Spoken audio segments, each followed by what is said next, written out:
New York শহরের তাপমাত্রা কমতে কমতে -12 ডিগ্রি সেলসিয়াসে এসে নেমেছে। সারাদিন ধরেই তীব্র শৈত্যপ্রবাহ বিরাজমান ছিল। সন্ধ্যার পর যে কোনো মুহূর্তে তুষার ঝড় উঠতে পারে, যার জন্য সন্ধ্যার আগে থেকেই শহরের সকল কার্যক্রম বন্ধ করে মানুষজনকে নিজ নিজ আবাসস্থলে অবস্থান করতে জরুরি নির্দেশ দেওয়া হয়েছে। ইতিমধ্যে ধূম্রজালের মতো ঘন কুয়াশা চারপাশ বেষ্টন করে ফেলেছে গভীরভাবে।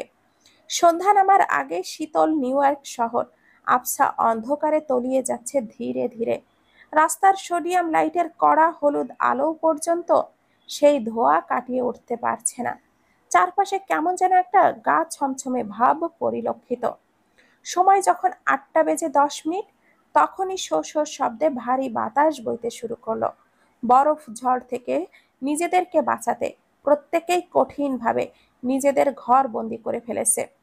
রাস্তার কুকুর ছাড়া আর কোনো পশু পাখি বা মানুষের কোনো শব্দ পাওয়া যাচ্ছে না। অত্যাধিক শীতের প্রকোপে কুকুরগুলো করুণ স্বরে চিৎকার করে চলেছে সারাক্ষণ।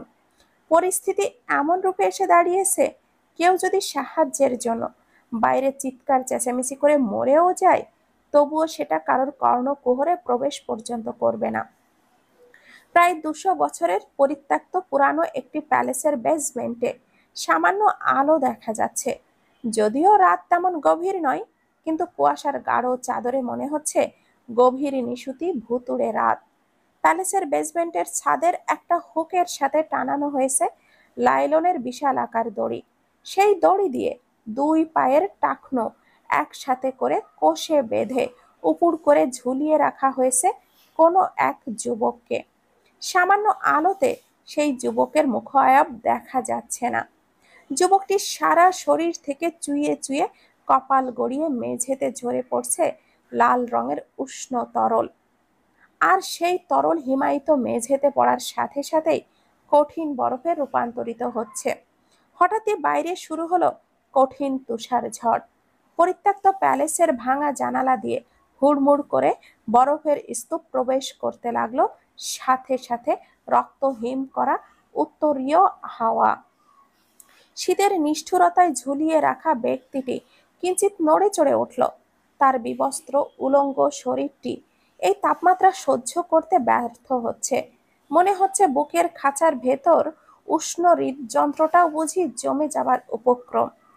যুবকটি গলা ফাটিয়ে সাহায্যের জন্য চিৎকার করতে চাইল, কিন্তু হায় দুর্ভাগ্য, চিৎকার করা তো দূর, ঠোঁট পর্যন্ত নাড়ানোর ক্ষমতা তার নেই। শক্ত স্কচ টেপ দিয়ে তার মুখখানা আটকে দেওয়া হয়েছে। প্রচন্ড ঠান্ডায় তার সারা শরীরে আঘাতপ্রাপ্ত স্থানগুলো ব্যথায় চিরবিরিয়ে উঠল। মনে হচ্ছে সেগুলো আরো ফেটে চৌচির হয়ে রক্তক্ষরণ শুরু হবে। এবার লোকটির ছটফটানি বেড়ে গেল দ্বিগুণ। তার কাছে মনে হচ্ছে এই নরকীয় যন্ত্রণার চাইতে মৃত্যু বহু গুণ ভালো। লোকটির নড়াচড়া দেখে চেয়ারে বসা অপেক্ষমান ব্যক্তি মুখ টিপে হু হু করে সামান্য হাসল। ফায়ার প্লেসে বেশি করে পাইন গাছের কাঠ ফেলে দিয়ে নিজের গলার উলের মাফলারখানা ভালো মতো মুখে পেঁচিয়ে গলা খাকারি দিল। জ্ঞান ফিরল তবে তোর, ডক্টর রেহান চৌধুরী? তোর জ্ঞান ফেরাতে বেশ খুশি হয়েছি আমি। এভাবে নিশ্চুপ ডেড ফিশের মতো তোকে দেখতে মোটেও ভালো ঠেকছিল না আমার। যাই হোক, কাজের কথায় আসি। তোর সাথে সময় কাটাতে মোটেও ভালো লাগছে না আমার। চেয়ারে বসে থাকা ব্যক্তির কণ্ঠ শুনে ঠাউর করে ফেলল রেহান মানুষটি কে হতে পারে। উপুড় করে ঝুলিয়ে রাখার কারণে শেহরামের মুখাবয়ব দেখতে তার বেশ বেগ পেতে হলো। তবুও রেহান এই ঘৃণিত নোংরা মস্তিষ্কের অধিকারী ব্যক্তিকে মৃত্যুর পূর্ব মুহূর্তে একবার হলেও দেখে তবেই মরতে চায়। রেহান হাত নাড়িয়ে মাথা নাড়িয়ে কিছু বোঝানোর চেষ্টা করলো। শেহরাম রেহানের উদ্বিগ্ন অবস্থা দেখে বিগলিত হাসল। উফ, সরি ডক্টর রেহান, তোর মুখে টেপ মেরে দিয়েছি, কিন্তু সেটা খুলতে বেমালুমই ভুলে গিয়েছি। মুখটা বন্ধ থাকলে মনের আকুতি প্রকাশ করবি কি দিয়ে? কথাখানা বলে হো হো করে হাসতে হাসতে চেয়ার ছেড়ে উঠে দাঁড়িয়ে রেহানের সামনে এসে দাঁড়ালো। এরপর সহসায় রেহানের ঝলমলে সুন্দর রক্তাক্ত চুলের ভাঁজে নিজের হাতের ভয়ানক থাবা বসিয়ে শক্ত করে টেনে ধরল। অসহনীয় ব্যথায় রেহান শব্দ করতে লাগলো। শেহরাম রেহানের দুর্দশাগ্রস্ত অবস্থা দেখে হেসে কুটি কুটি হলো। এরপর সজোরে এক টানে রেহানের মুখের টেপটা খুলে ফেলল। শেহরামের অমাননীয় আচরণে রেহানের তুলতুলে নরম শুষ্ক লাল ঠোঁটখানা দেখে রক্তাক্ত হয়ে গেল। ব্যথায় রেহান গগন বিদারী চিৎকার দিয়ে শক্ত হয়ে রইল। রেহানের যন্ত্রণা কাতর মুখশ্রী দেখে শেহরাম নিজের মাফরাল খুলতে খুলতে বলল, খুব শান্তি পাচ্ছি রে রেহান, তোর মৃত্যু যন্ত্রণা আমাকে স্বর্গীয় সুখ উপভোগ করার শান্তি দিচ্ছে। আমি তোকে এখন জাহান্নামের যন্ত্রণা দেব। তুই যত চিৎকার করবি আমি ততই আনন্দ উপভোগ করব। কথাটা বলেই অদূরেই পড়ে থাকা ভাঙা একটা টেবিলের ওপর থেকে একটা ট্রান্সপারেন্ট কাচের বোতল তুলে নিল। সেটার দিকে তাকিয়ে অল্প মেপে হাসল শেহরাম। এরপর শীষ বাজাতে বাজাতে রেহানের সামনে এসে দাঁড়ালো। এটা কি এনেছি তোর জন্য জানিস? কথাটি বলে রেহানের চোখের সামনে শিশিখানা তুলে ধরল। শেহরামের হাতের শিশির দিকে রেহান সামান্য দৃষ্টি দিল। দৃষ্টি দেবার সাথে সাথেই তার অক্ষিদ্বয় কোঠর ছেড়ে বেরিয়ে আসার উপক্রম হলো। শেহরামের হাতে হাইড্রোক্লোরিক অ্যাসিডের বোতল। রেহান যেন এবার বেঁচে থাকার সব আশা ছেড়ে দিল। কিন্তু কোনো ভীরু কাপুরুষের মতো সে মরবে না। মরলে বীরের মতোই মরবে। কিছুতেই এই নরকের কীটের সামনে মাথা নোয়াবে না সে। শীতের প্রভাবে রেহানের সারা শরীর জমে শক্ত হয়ে যাচ্ছে। হাত পা গুলো এমনভাবে বেদনায় নীল হয়েছে যেন বিষাক্ত কোনো সাপ শরীরের সমস্ত বিষ ঢেলে ছোবল কেটেছে। মুখের লালা পর্যন্ত শুকিয়ে আসছে তার। ঠোঁট দুটো চটচট করে ফেটে সামান্য রক্ত ঝরে আবারও জমে যাচ্ছে। মাথার চুল থেকে শুরু করে চোখের পাপড়ি পর্যন্ত ইতিমধ্যে বরফে আচ্ছাদিত হয়েছে। নিজের মৃত্যুকে চোখের সামনে দেখে কিঞ্চিৎ তাচ্ছিল্যকর হাসি হাসল রেহান। নিজের জড়িয়ে যাওয়া জিভকে বহু কষ্টে আয়ত্তে এনে গলার রোধ হয়ে যাওয়া কণ্ঠকে ঠেলে বাইরে নিয়ে এসে ফ্যাঁসফেঁসে কণ্ঠে বলল, তোর মতো শয়তানের হাতে কিছুতেই আমার মৃত্যু হতে পারে না। তোর বিনাশ দেখে তবেই আমি মরব। সেই দিন তুই বাঁচার আকুতি করবি, কিন্তু আমি হাসব। কথাটা শেষ করার সাথে সাথেই শেহরাম নিজের সর্বশক্তি দিয়ে রেহানের মুখে এক ঘুষি বসিয়ে দিল। ঘুষির আঘাতে রেহানের ঠোঁট আর নাক ফেটে গলগল করে রক্ত বেরোতে লাগলো। তবুও রেহান সামান্য আওয়াজটুকুও করল না। এটা দেখে যেন শেহরামের ক্রোধ হাজার গুণ বেড়ে গেল। ক্রোধে নিজের জ্ঞান খুইয়ে হাতে থাকা ছোট কাচের শিশিটির সিপি দ্রুত হাতে খুলতে লাগলো শেহরাম। তোর চেহারাটা আমার মোটেও পছন্দ হচ্ছে না রে ডক্টর। তাই আমি ঠিক করেছি তোর এই বেখাপ্পা চেহারা আমি পুড়িয়ে দেব। কথাটা বলে শিশির অ্যাসিডগুলো ছুঁড়ে মারল রেহানের মুখে। এবার যেন সকল ধৈর্যের বাঁধ ভেঙে গেল রেহানের। তার সারা মুখমণ্ডল জুড়ে পুড়ে খাক হয়ে যাচ্ছে। চিনচিনে অসহনীয় ব্যথায় সারা শরীর অবশ করে ফেলেছে। পিঠ মোড়া করে বাঁধা হাত দুটো ছাড়ানোর জন্য বেশ ছটফট করছে, কিন্তু নিরুপায় রেহান কোনোভাবেই নিজেকে ছাড়াতে পারছে না। রেহানের ভয়ঙ্কর চিৎকারে মাটিতে বসে ঝাঁপিয়ে ঝাঁপিয়ে মাটি চাপড়ে হেসে চলেছে শেহরাম। আহ, কি আনন্দ হচ্ছে রে রেহান, খুব আনন্দ। এত আনন্দ যুবরাজকে দেখেও পাইনি। যেই আনন্দ যুবরাজকে দিয়ে পেতে চেয়েছিলাম সেটা তোকে দেখেই পেতে হচ্ছে। কেন অযথা মরতে এলি আমার কাছে বলতো? আমার বিরুদ্ধে প্রমাণ জোগাড় করা কি এতই সোজা? কথাগুলো বলে রেহানের ফোনটা হাতে নিয়ে একে একে সকল এভিডেন্স ডিলিট করতে লাগলো শেহরাম। গ্যালারি ঘাঁটতে ঘাঁটতে হঠাৎই একটা ছবিতে গিয়ে দৃষ্টি স্থির হয়ে গেল শেহরামের। অ্যাকুয়া ব্লু রঙের ডেনিম শার্ট পরিহিত 18 কি 19 বছর বয়সের একটি মেয়ে আহ্লাদী ঢঙে ছবি তুলেছে। মেয়েটির বড় বড় পাপড়িযুক্ত দুই চোখে বড্ড নেশা হলো শেহরামের। মোলায়েম গোলাপি ঠোঁট দুটোর দিকে তাকিয়ে মনে নিষিদ্ধ বাসনার জন্ম দিল। মুহূর্তেই মেয়েটির নগ্ন শরীরের কথা কল্পনা করে অস্থির হয়ে উঠল শেহরাম। সেই অস্থিরতায় রেহানের কথা দিব্যি ভুলে গেল। নিজের উত্তেজনা আয়ত্তে আনতে রেহানকে ওইভাবে ফেলেই দৌড়ে বাইরে বেরিয়ে গেল সে। উদ্দেশ্য, একটা নারীর সঙ্গ চাই। জেলের ভেতর বসে বসে নানান ভয়ঙ্কর ভাবনা ভেবে চলেছে যুবরাজ। বোকা রেহানটার জন্য তার মন বারবার খচখচ করে উঠছে শুধু।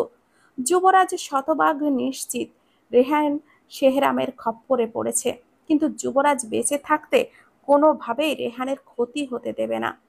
রেহানকে বাঁচাতে মনে মনে এক দুর্ধর্ষ ভাবনা ভেবে ফেলল যুবরাজ। যে করেই হোক আমাকে পালাতে হবে এখান থেকে। যেই ভাবনা সেই কাজ। নিজেকে কারামুক্ত করার জন্য পাশেই ঘুমিয়ে থাকা কয়েদিকে সজোরে এক লাথি বসিয়ে দিল যুবরাজ। বহু কষ্টে কেবলই ঘুমের রাজ্যে পাড়ি জমিয়েছিল শ্বেতাঙ্গ খুনি আসামিটি। চোখ মেলে তাকিয়ে মুখে ক্রু হাসি নিয়ে যুবরাজের দিকে তেড়ে এলো। অবস্থা সাপেক্ষে বুঝতে পারল চৌকস যুবরাজ। নিজের অমীমাংসিত ঘোর লাগানো হিপনোটাইক চাহনি তার দিকে নিক্ষেপ করলো। Let's escape from jail. বাধ্য দাসের ন্যায় যুবরাজের আজ্ঞা পালনে ব্যস্ত হলো শ্বেতাঙ্গ। বাইরে বিশাল তালা ঝুলিয়ে সকল পুলিশ জেল থেকে নিজেদেরকে বাড়িতে চলে গিয়েছে বহু আগেই। আজকের মতো এমন ভয়ঙ্কর বৈরী আবহাওয়া নিউ ইয়র্কে প্রথম। হিমাঙ্কের নিচে এমন তাপমাত্রা আর তুষার ঝড় পূর্বে কখনো দেখা যায়নি। এমন হিংস্র আবহাওয়াতে কেউ নিজের কক্ষ থেকে বের হবে না বা জেল থেকে আসামি পালাবে না, এই ব্যাপারে পুলিশ সদস্য গ্যারান্টি সহকারে নিশ্চিত। কারণ বাইরে বের হলেই যে নির্ঘাত মৃত্যু, সেই নিশ্চয়তাতেই তারা যার যার পরিবারের সাথে সময় কাটাতে ব্যস্ত। এই বৈরী ভয়ঙ্কর আবহাওয়ায় যেন যুবরাজের মুক্তির পথ সুগম করল। শ্বেতাঙ্গ আসামির সহায়তায় দুজনে মিলে সতর্কতার সহিত জেলের তালা ভেঙে বাইরে বেরিয়ে এলো। প্রতিটি কর্নারে কর্নারে সিসি ক্যামেরা ঘুরছে। খুব বুদ্ধিদীপ্ত তার সহিত একেবারে ক্যামেরা ফাঁকি দিয়ে জেল ছেড়ে বাইরে বেরিয়ে এলো দুজনেই। এবার বিশাল উঁচু ওয়াল টপকানোর পালা। পুরোটা দেওয়াল চকচকে স্মুথ, কোনোভাবেই সেটাকে টপকানোর অবস্থা নেই। চারপাশে পাগলের মতো খুঁজতে খুঁজতে স্টিলের লম্বা একটা পাইপ পেয়ে দুজনের মুখেই হাসি ফুটে উঠল। যেই পাইপ দেয়ালে ঠেসে দিয়ে বেয়ে বেয়ে উপরে ওঠার চেষ্টা করলো। বাইরে অলরেডি সাদা বরফের স্তূপে ভরে গিয়েছে। এই অল্প সময়েই 2-3 হাত পর্যন্ত উঁচু হয়ে বরফ জমে গিয়েছে। কারোর গায়ে ভারী কোনো শীত বস্ত্র নেই। ঠকঠক করে কাঁপতে কাঁপতে নিজেদের চেষ্টা চালাতে লাগলো দুজনেই। ঘন্টা খানেক কঠিন চেষ্টার ফলে দুজনেই সেই দেওয়াল টপকে নিচে নেমে এলো। এবার নিজেদের গন্তব্যে পৌঁছানোর পালা।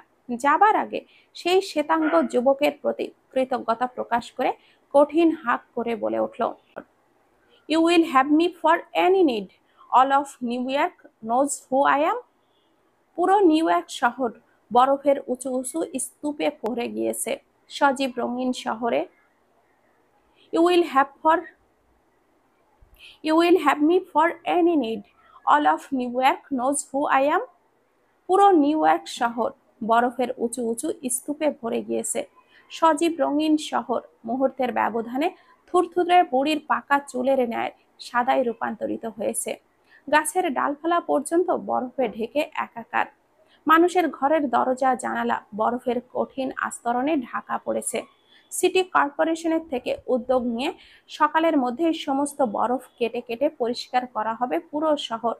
তা না হলে কেউই নিজেদের বাড়ি থেকে বের হতে পারবে না। আপাতত দৃষ্টিতে কোনো পশু পাখি দৃষ্টিগত হচ্ছে না।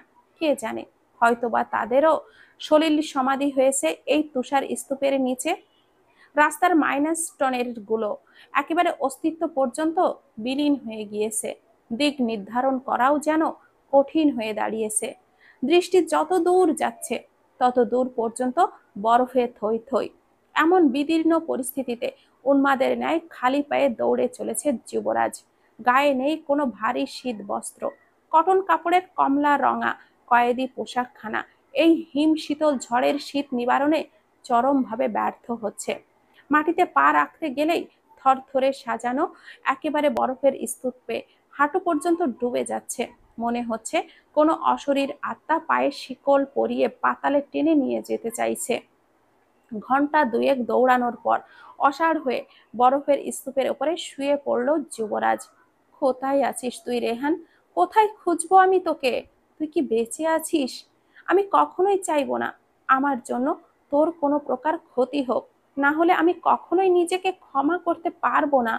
আমি সবসময় মনে প্রাণে চাইবো সমস্ত দুনিয়া একদিকে যাক, তবু তুই ভালো থাক। তোর বোনের কান্না আমি সহ্য করতে পারবো না রে। বরফের উপরে টান টান হয়ে হাত পা ছড়িয়ে শুয়ে আকাশের দিকে তাকিয়ে এক মনে নিজের জীবনের রথ বদলের ভাবনা ভেবে চলেছে যুবরাজ। যেদিকেই তাকাচ্ছে চারিদিকে ধু ধু মরুভূমি বৈরী, আর কিছুই চোখে ধরা দিচ্ছে না।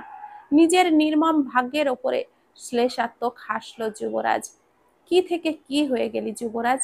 যেদিন তোর মা মরে গিয়েছে সেই দিনই তোর জীবনের সকল সুখ শান্তি কেড়ে নিয়ে চলে গিয়েছে। তুই বরবাদ হয়ে গিয়েছিস। কিসের ডক্টর তুই? তুই তো একজন খুনি। মেয়েটা বিশ্বাস করে তোকে দায়িত্ব দিল, আর তুই মেয়েটাকে নিঃস্ব করে দিলি। সি! খুনি কথাটা বারবার যুবরাজের কানের কাছে কর্কশ স্বরে বাজতে লাগলো। মনে হচ্ছে কোনো বেসুরে গলা ঢাক ঢোল পিটিয়ে যুবরাজের কানের কাছে বিশ্রী শব্দে কথাখানা বলে চলেছে। মুহূর্তেই যুবরাজ উন্মাদের ন্যায় আচরণ করতে লাগলো। শীতল দুই হাত দিয়ে নিজের রক্ত জমে যাওয়া দুই কানে চেপে ধরে বরফে গড়াগড়ি করতে লাগলো। গলার সর্বোচ্চ তেজ ঢেলে হুঙ্কার ছেড়ে গর্জন করতে লাগলো, I say step, otherwise I will kill you. কে শোনে কার কথা? মস্তিষ্ক বারবার তিরস্কার করে হো হো শব্দ তুলে হাসতে হাসতে বলে উঠল, you are a killer, you are a killer doctor Yuvraj. রাত যখন প্রায় 11টার কাছাকাছি, তখনই তুষার ঝড় থেমে গিয়েছে। এখন আর হিমশীতল ভারী বাতাসটাও বইছে না, শুধু চারপাশে তুলোর মতো হালকা বরফ ঝরে পড়ছে। নিজেদের বিশাল বড় অ্যাপার্টমেন্টের অন্ধকার বৃহৎ কক্ষে আরামদায়ক তুলতুলে বিছানায় বুকের উপরে দুই হাত রেখে চিত হয়ে শটান হয়ে শুয়ে আছে ম্যাগান। এই দিকে নিজের বাবার আকস্মিক মৃত্যু, অপরদিকে নিজের পছন্দের মানুষের কারাভোগ, সবকিছুই যেন চরম হতাশায় ডুবিয়ে দিয়েছে এই অষ্টাদশী কিশোরীকে। যুবরাজকে বাঁচানোর সকল চেষ্টা করেও সে ব্যর্থ হয়েছে। স্বজনহীন একাকী ম্যাগান আর কি বা করতে পারবে তার ভালো লাগার পুরুষের জন্য? কিভাবে আপনাকে আমি মুক্ত করব ডক্টর? বাবাকে হারিয়ে কোনো রকমে বেঁচে আছি, আপনাকে হারালে একদমই মরে যাব আমি। হঠাৎই দুই চোখ উপচে জলের ফোয়ারা বেরিয়ে এলো কিশোরীর। বালিশে মুখ গুজে গুমড়ে ওঠা কান্নাকে লুকানোর ব্যর্থ চেষ্টা চালালো। কিছুক্ষণ ওভাবেই উপুড় হয়ে নিজের কান্নাকে গিলে খেয়ে ভারী কম্বল সরিয়ে বিছানা থেকে উঠে দাঁড়ালো সে। সুইচ বোর্ড হাতড়ে পুরো কক্ষকে ফকফকে আলোতে আলোকিত করলো। ওয়াশরুম থেকে মুখে হালকা উষ্ণ পানি ঝাপটা দিয়ে ড্রেসিং টেবিলের সামনে এসে ধীরে সুস্থে পাতানো টুলটাতে বসলো। একটা টিস্যু দিয়ে আলতো হাতে মুখ মুছে আয়নায় চোখ বোলালো। এই কদিনে চোখের নিচ জুড়ে কালি জমে গিয়েছে, চোখ দুটো গর্তে ঢুকে গিয়েছে। নির্ঘুম রাত কাটানোর কারণে মুখশ্রী জুড়ে মলিনতার আবির্ভাব ঘটেছে। গভীরভাবে আয়নায় নজর বুলাতে বুলাতে হঠাৎই ম্যাগানের দৃষ্টি বিস্ফোরিত হলো। আয়নায় অদ্ভুত রকমের দুটি চোখের প্রতিবিম্ব দেখায়। বসা থেকে চট করেই উঠে দাঁড়ালো সে। এমন ক্রূর চাহনি ম্যাগান এর আগে কখনো দেখেনি। কি অদ্ভুত জঘন্য চাহনি! মনে হচ্ছে চোখ দিয়ে সবকিছু গিলে খাচ্ছে। লকলকে লাল জিভটা দিয়ে সমানে নিজের ওষ্ঠদ্বয় লেহেন করে চলেছে পিছনে থাকা ব্যক্তিটি। এমন ভয়ঙ্কর দৃশ্য দেখে ভয়ে কলিজা পর্যন্ত কেঁপে উঠল তার। হিম শীতল বরফ ঝরা রাতেও তার চিবুক বেয়ে উষ্ণ ঘাম গড়িয়ে পড়তে লাগলো। কণ্ঠ রোধ হয়ে গলার কাছে শক্ত হয়ে আটকে রইল। পেছন ফিরে সেই মানুষটির চেহারা দেখার সাহস পর্যন্ত তার হলো না। ম্যাগান জানে এই অন্ধকার ঘুটঘুটে ঝড়ো রাতে তার করুণ আর্তনাদ কেউই শুনবে না। তবুও শেষ চেষ্টা সে করে দেখতে চায়, কিন্তু আজ যেন সে বোবাই হয়ে রইল। চিৎকার তো দূর, ফ্যাঁসফেঁসে আওয়াজ পর্যন্ত বেরোলো না কণ্ঠনালী দিয়ে। মনে হচ্ছে বাইরের প্রকৃতির মতো তার সমস্ত কিছুই জমে যেন বরফে রূপান্তরিত হয়েছে। লোকটি এক পা দু পা করে টাইলস মারিয়ে ঠক ঠক শব্দ তুলে মেগানের দিকে এগোতে লাগলো। কুৎসিত লোকটির ভারী ঘন ফসফসে নিঃশ্বাস এর শব্দ নিস্তব্ধ দেওয়ালের প্রতি কোনায় কোনায় বাড়ি খেয়ে আন্দোলিত হচ্ছে, যা অসহায় রমণীর ভয় আরো দ্বিগুণ বাড়িয়ে দিচ্ছে। কিং কর্তব্য বিমূঢ় বালিকা ড্রেসিং টেবিলের ওপরে দুই হাত রেখে ঠাই শক্ত হয়ে ওভাবেই দাঁড়িয়ে রইল। লোকটির গায়ের ওয়াইনের উটকো গন্ধ জানান দিচ্ছে সে খুব কাছাকাছি এসে দাঁড়িয়েছে। এবার সে একটু ঘুরে দাঁড়ানোর সাহস করলো। ড্রেসিং টেবিলের ওপরে থাকা প্রসাধনীর কাচের বোতলটি চট করে হাতে নিয়ে সাহস সঞ্চয় করে কিঞ্চিত ঘাড় ঘুরিয়ে আগন্তুকের দিকে নজর দিল। সাথে সাথে নিজের হাতের বস্তুটি মেঝেতে পড়ে ঝনঝন শব্দে নিস্তব্ধ রাতের সকল স্তব্ধতা ভঙ্গ করল। ডক্টর ফায়াজ! মেয়েটিকে আর কোনরূপ বাক্য বিনিময় করতে না দিয়ে নোংরা শক্ত দুই হাতে জাপটে ধরতে নিলেই সরে দাঁড়াতে চায় মেগান। সাথে সাথে মেঝেতে পড়ে থাকা চূর্ণ বিচূর্ণ হওয়া কাচ মেগানের পদ্মের ন্যায় কোমল পা দুটিকে নিঠুরভাবে ছেদন করে। ব্যথায় মৃদু কোকিয়ে উঠে মেঝেতে বসে পড়ে মেয়েটি। মেয়েটির ভীতু কাতরতা মিশ্রিত চেহারা শেহরামের ব্যাকুলতা আরো হাজার গুণ বাড়িয়ে দিচ্ছে। কণ্ঠে খানিক মাধুর্য ঢেলে শেহরাম মেগানের উদ্দেশ্যে বলে উঠল, আমাকে আর অপেক্ষা করিয়ে রেখো না সুইটহার্ট। তোমার তুলতুলে নরম শরীরের উষ্ণ তাপ আমার প্রচন্ড প্রয়োজন এই মুহূর্তে মেগান গ্যাব্রিয়েলা। কথাখানা বলেই শেহরাম মাদকতা মিশ্রিত হিংস্র চাহনি নিক্ষেপ করলো মেগানের পানে। শেহরামের এমন নোংরা প্রস্তাবে থরথর করে কেঁপে উঠল মেগান। ভেতর থেকে নাড়ি ভুড়ি উগলে বমি বেরিয়ে আসার উপক্রম হলো। লজ্জায় ঘৃণায় বড় বড় নেত্র যুগল থেকে অবিরত ধারায় নোনা জল গড়তে লাগলো। শেহরাম হাঁটু গেড়ে নিচে বসে মেগানের মুখের দিকে হাত বাড়ালো। Don't touch me with your dirty hand. কথাখানা প্রচণ্ড তেজের সহিত বলে শেহরামের হাত ঝাড়া দিয়ে সরিয়ে দিল মেগান। এতটুকুন একটা মেয়ের মুখে এমন ক্রোধ মিশ্রিত অপমানজনক কথায় শেহরামের রাগ তরতর করে বাড়তে লাগলো। নিজের জ্ঞান বোধ হারিয়ে কষিয়ে চড় বসিয়ে দিল মেগানের গালে। How dare you bloody white seamless beast, I will fight. Shehram চড়ের দাপটে কুলাতে না পেরে ভাঙা কাচের ওপরেই মুখ থুবড়ে গেল মেগানের। সাথে সাথে বিকট অসহনীয় চিৎকারে আকাশ বাতাস ভারী করে তুলল সে। ছোট টুকরো টুকরো কাচ ভাঙাগুলো মেগানের চোখে মুখে ঢুকে একাকার অবস্থা। মেয়েটির শুভ্র দাগহীন তুলতুলে মুখশ্রী মুহূর্তের ব্যবধানে ভয়ানক রক্তাক্ত হয়ে উঠল। ব্যথায় মেয়েটি ডুকরে কেঁদে উঠল। Please don't touch me, let me leave, I love Yuvraj, please don't touch me. মেয়েটির এমন রোদন আহাজারি শেহরামের মনে এক অদ্ভুত তৃপ্তি এনে দিল। যুবরাজের নাম শোনা মাত্রই মাথার ভেতরে বাড়তে থাকা রাগ কিলবিল করে উঠল। মেগানের ঝলমলে বাদামি চুলের গোছা চেপে দাঁতে দাঁত চেপে বলে উঠল, আমি খাবার পর কিছু অবশিষ্ট থাকলে সেটা তোর প্রেমিক পুরুষ যুবরাজ খাবে। কথাটা বলে আর এক সেকেন্ডও অপেক্ষা করলো না শেহরাম। টানতে টানতে ক্ষত বিক্ষত মেগানকে বিছানায় ছুঁড়ে ফেলল। মেয়েটি নিজেকে বাঁচানোর সর্বাত্মক চেষ্টা চালালো। 5 ফিট 3 ইঞ্চি শীর্ণ দেহের বালিকা কি আর দানবীয় বডি বিল্ডারের মতো শক্ত পোক্ত শরীরের শক্তির সাথে কুলিয়ে উঠতে পারে? ধস্তাধস্তির এক পর্যায়ে জ্ঞান হারিয়ে ফেলে মেগান। কিন্তু সেসবে শেহরামের কোনো ভ্রুক্ষেপ নেই। শকুনের মতো মেয়েটিকে ভোগে সে ব্যস্ত। দীর্ঘদিনের ক্ষুধার্ত বাঘ যেমন শিকারী দেখলে সবকিছু ভুলে গিয়ে আক্রমণ করে, ঠিক তেমনি শেহরাম মেগানকে ভোগ দখলে ব্যস্ত হলো। মেয়েটির সারা শরীর হিংস্র কামড়ের দাগে রক্তাক্ত হলো। মেয়েটির নগ্ন শরীর অসংখ্য গভীর আঁচড়ের দাগে ক্ষত বিক্ষত হয়ে রইল। নিজের যন্ত্রণা মিটিয়ে তৃপ্তি সহকারে আয়েশি ভঙ্গিতে উঠে দাঁড়ালো শেহরাম। নিজের কাপড় পরিধান করতে করতে অবচেতন মেগানের দিকে অবজ্ঞাজনক দৃষ্টি ফেলে তাচ্ছিল্য হাসলো, সাথে একদলা থুথু ছেটালো। তোর জন্য কিছুই রাখতে পারলাম না রে যুবরাজ। তার আগেই ও মরে গেল রে। রাত কত হয়েছে যুবরাজের জানা নেই। বহু চেষ্টার পর রেহানের ফ্ল্যাটে আসতে সক্ষম হয়েছে যুবরাজ। বরফ ঠেলে সরিয়ে কোনো মতে রেহানের কক্ষে প্রবেশ করল যুবরাজ। শীতের প্রকোপে তার ধবধবে শরীর নীলাভ বর্ণ ধারণ করেছে, সেসবে মোটেও পাত্তা দিচ্ছে না সে। হন্যে হয়ে রেহানের খোঁজ চালাতে লাগলো যুবরাজ। চতুর যুবরাজ জানে রেহান এখানে নেই, তবুও মনের উদ্বেগ বলে একটা কথা আছে।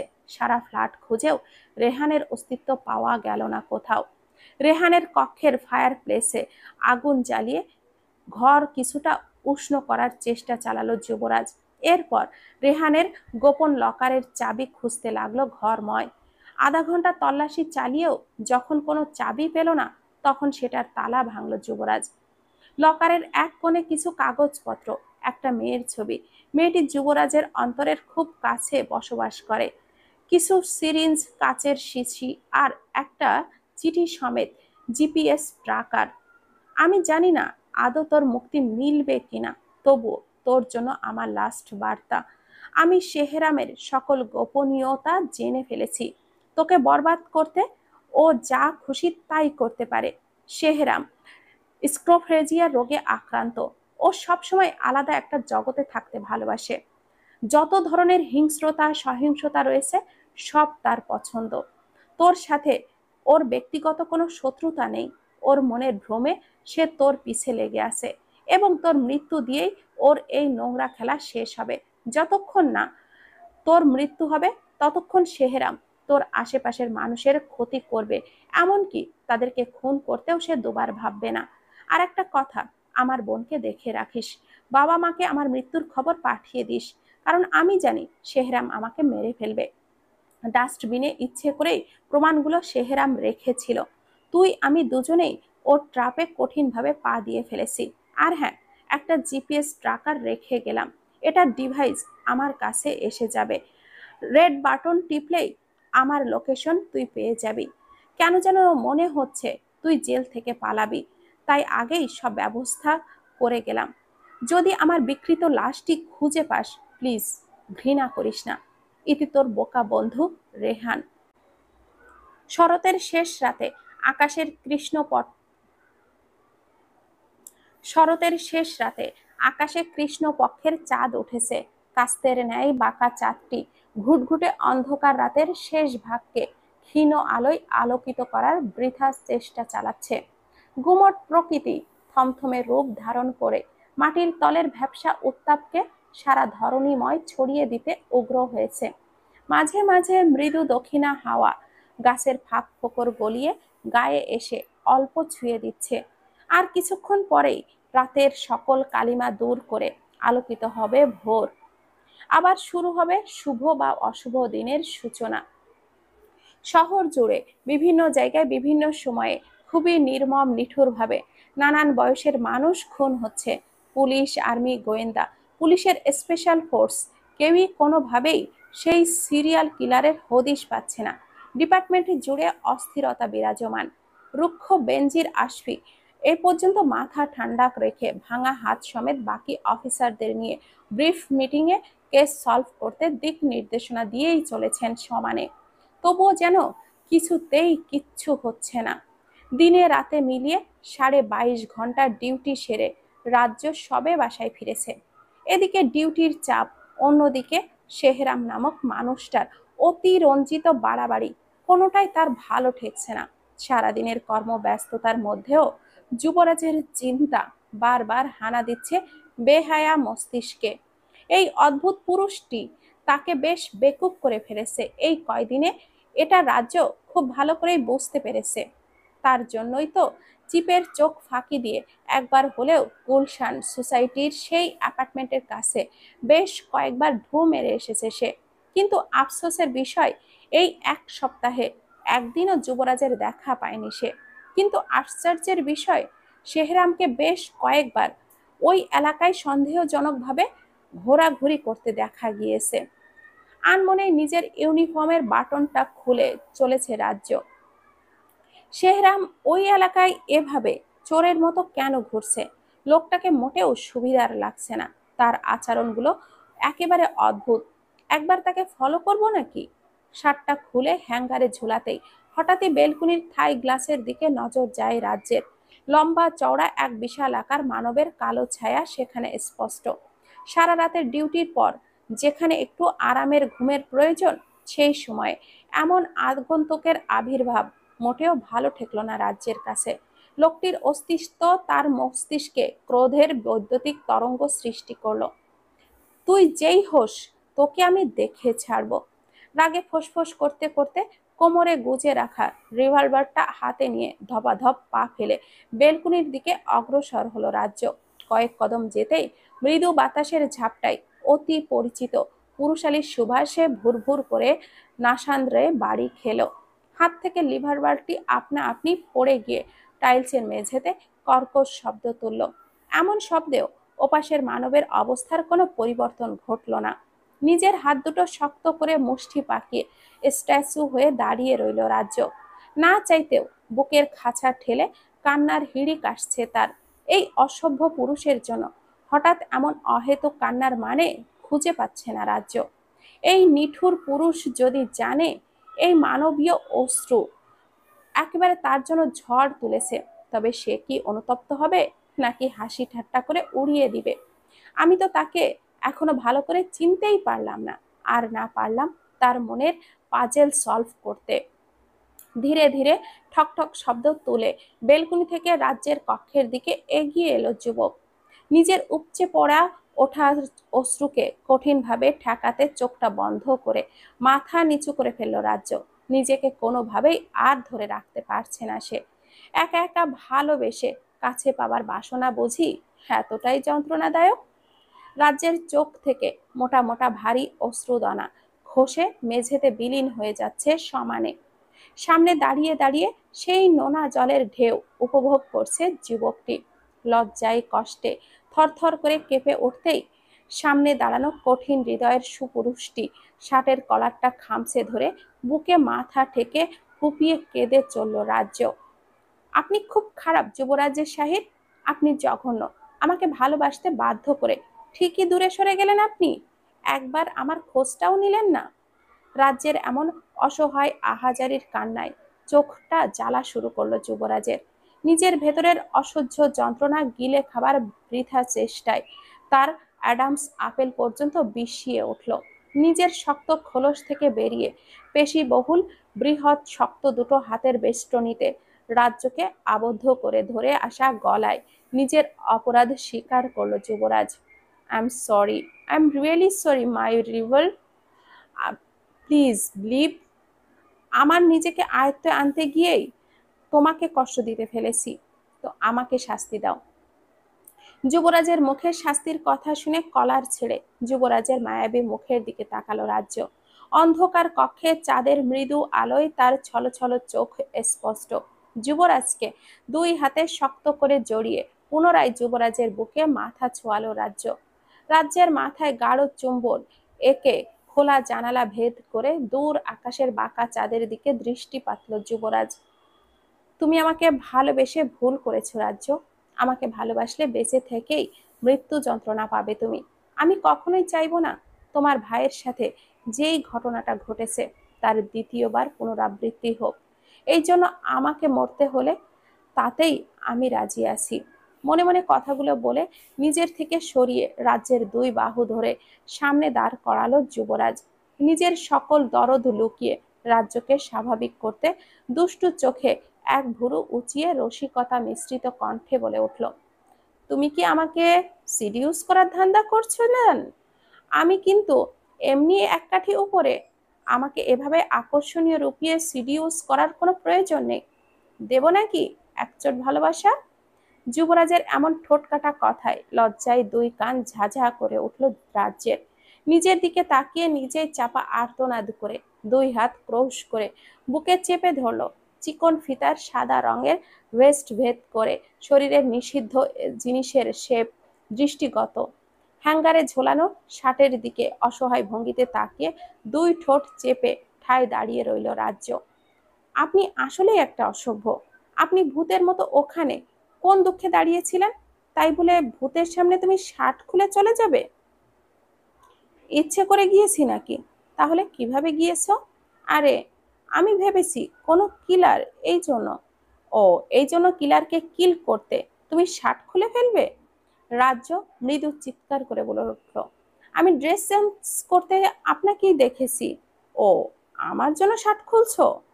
রাজ্য যুবরাজের বুকে হালকা পাঞ্চ মেরে নেশাক্ত কণ্ঠে বলে উঠল, আর একবার আমাকে জ্বালালে একদম মেরে দেব। এরকম ঘোর লাগানো দৃশ্য দেখে আমি হাজারবার মরতে রাজি আছি সোনামণি। এবার কিন্তু আমার সত্যি সত্যি অনেক লজ্জা লাগছে। ঝকঝকে সাদা দাঁতে নিজের ওষ্ঠ কামড়ে ধরে মেপে হাসল যুবরাজ।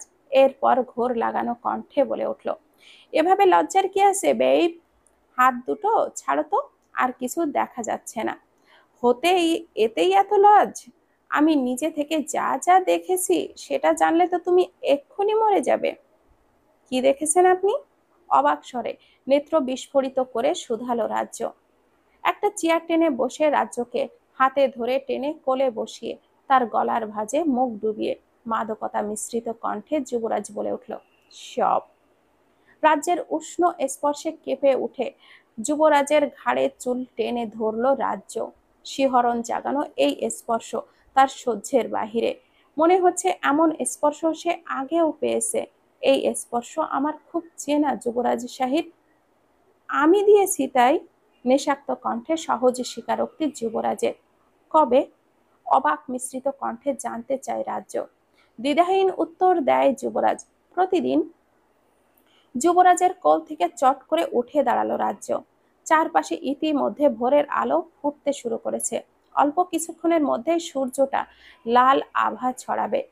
মোঢের ব্যাঘাত একেবারে ঘটায় অসহায় বাচ্চাদের মতো করে মুখশ্রী নিয়ে রাজ্যের পানে চাইল যুবরাজ।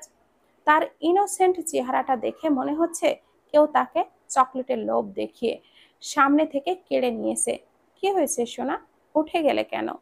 আপনি প্রতিদিন এসে কি করেছেন আমার সাথে, সত্যি করে বলুন তো। কাঁদো কাঁদো মুখশ্রীতে কথাখানা বলে যুবরাজের উত্তরের প্রতীক্ষায় রইল রাজ্য। ফোঁস করে লম্বা শ্বাস ছেড়ে যুবরাজ হাঁটুতে ভর দিয়ে উঠে দাঁড়ালো। এরপর সিরিয়াস ভঙ্গিতে বলে উঠল, কিছু করলে? এতদিন তোমার ছেলে আমাকে পাপা ডাকতো। একদম হিয়ালি করবে না আমার সাথে, বলে দিচ্ছি। সত্যি সত্যি আমি কিন্তু সিরিয়াস মুডে আসছি।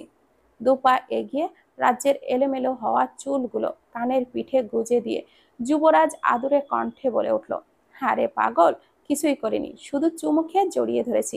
সারা রাত ঘুমিয়ে আবারও ভোরবেলা চলে গেছি তোমার অনুমতি ছাড়া। এসব করার ছেলে আমি নই বাবু। তাহলে আমি টের পেলাম না কেন? বড় বড় চোখে জানতে চাইল রাজ্য। ঘুমের ইঞ্জেকশন দিয়েছি, না হলে তুমি আমাকে আদরের জন্য খামছে ধরতে। আপনি একটা অসভ্য, বেহায়া। মেকি রাগ দেখিয়ে বলে উঠল রাজ্য। জানি, বলে দাঁত কেলিয়ে বিগলিত হাসল যুবরাজ। আমি এখন ঘুমাবো, আপনি চলে যান। মা দেখে ফেললে সর্বনাশ হবে। যাবার কথা মনে পড়তেই মনটা ভার হলো যুবরাজের। বাচ্চাদের মতো ঠোঁট উল্টিয়ে রাজ্যের দুই হাত ধরে আবদার জানালো, আর একটু থাকি। একদম না। যাব? আলবাত। না গেলে কি হবে? বাবা আপনাকে ফাঁসিতে ঝুলাবে। আমি ফাঁসিতে ঝুলতে রাজি আছি। তোর মাংসের টেস্ট কেমন হবে যুবরাজ? আর তোর কলিজার ভুনা? তোকে কিছু করতে না পেরে শহরের অসহায় মানুষগুলোকে অযথা মেরে যাচ্ছি, এটা কোনো কথা বল? অবশ্য এর জন্য তুই পুরোপুরি দায়ী। আমাকে কেউ দোষ দিতে পারবে না।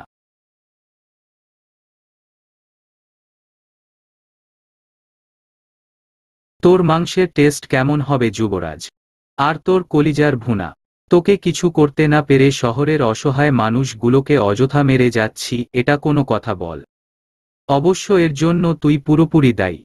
আমাকে কেউ দোষ দিতে পারবে না। আজ যদি আমার হাতে তুই মরে যাস তাহলেই তো সব খেল খতম। ডক্টর রেহানের বোনকে পৃথিবীর শ্রেষ্ঠতম কষ্ট দিয়ে মারতে চেয়েছিলাম। ভেবেছিলাম ওটা তোর প্রেয়সী। প্রেয়সীর নৃশংস মৃত্যু একজন প্রেমিক পুরুষের জন্য কতটা কষ্টের এটা তোর থেকে ভালো আর কে জানে বল। কিন্তু খোঁজ নিয়ে জেনেছি তোর সাথে মেয়েটির কোনো লেনাদেনা নেই। কিন্তু আমি ডিসাইড করেছি ওকে মারব। তোর সাথে লেনাদেনা থাকুক বা না থাকুক। আমাকে ইগনোরের সাহস দেখিয়েছে এইটুকুন মেয়ে। শেরহামের জীবনে কোনো অপ্রাপ্তির রেকর্ড থাকবে না। আমি ঠিক ওকে বিয়ে করে আমার আসল রূপ চেনাব। ঘুটঘুটে অন্ধকার কক্ষে পাতানো ইজি চেয়ারে সমানে দোলে দোলে আবোল তাবোল বকে যাচ্ছে শেরহাম। পুরো ঘর অগোছালো, নোংরা আর আষ্টেময় গন্ধে বমির উদ্রেক তোলার জন্য যথেষ্ট। সেই অসহনীয় পরিবেশে দিব্যি খোশমেজাজে দিন রাত পার করছে শেরহাম। পুরো ঘর জুড়ে ছড়িয়ে ছিটিয়ে আছে মানুষের হাড়, দাঁত আর মাথার খুলি। আবার কারো কারো অর্ধপচে যাওয়া ক্ষত বিক্ষত শরীর। বাইরে থেকে ফিটফাট প্রাসাদ তুল্য বাড়িটির ভেতরে এমন ভ্যাম্পায়ার দুর্গ, এটা ভেতরে না প্রবেশ করলে কেউ বাইরে থেকে অনুমানই করতে পারবে না। শেরহামের চিন্তার ব্যাঘাত ঘটল টেলিফোনের টুনটুন শব্দে। শব্দ শেরহামের একদম পছন্দ নয়। অন্ধকার কক্ষ আর নীরবতা মিশ্রিত পরিবেশ দুটো তার বেশ পছন্দ। টেলিফোনের শব্দে ক্রোধে গড়গড় করতে করতে চেয়ার ফেলে নিজের কক্ষ পেরিয়ে রক্তাক্ত সিঁড়ি বেয়ে ড্রয়িং রুমে নেমে এলো শেরহাম। এদিকে অস্বস্তিকর টেলিফোন বেজেই চলেছে। রাগে গজ গজ করতে করতে দাঁত খেঁচিয়ে ফোন কানে তুলল শেরহাম। কি ব্যাপার আব্দুল, ফোন তুলছিস না কেন? আর ওই পাগলটার কি অবস্থা? মোমের মতো আব্দুলকে ও রান্না করে খেয়ে ফেলেছি বাবা। বেশি তদারকি আমার একদম পছন্দ নয়। নির্ঘুম এক লম্বা রাত কোনো মতে এপাশ ওপাশ করে কাটিয়ে ভোরের আলো ফুটতেই ফজরের নামাজ শেষ করে জগিংয়ে বের হয়েছে রাফ। আজকাল তার কিছুই ভালো লাগছে না। দুশ্চিন্তা আর হতাশা চারদিক থেকে যেন তাকে গ্রাস করতে চাইছে। চোখ বন্ধ করলেই বীভৎস কিছু পুরনো স্মৃতি করুণ ভাবে চোখের সামনে ভেসে উঠছে। সারাক্ষণ বিভীষিকাময় ভয়ঙ্কর স্মৃতিগুলো তারা করে বেড়ায়। বেঁচে থেকেও যেন সে মৃত আজ।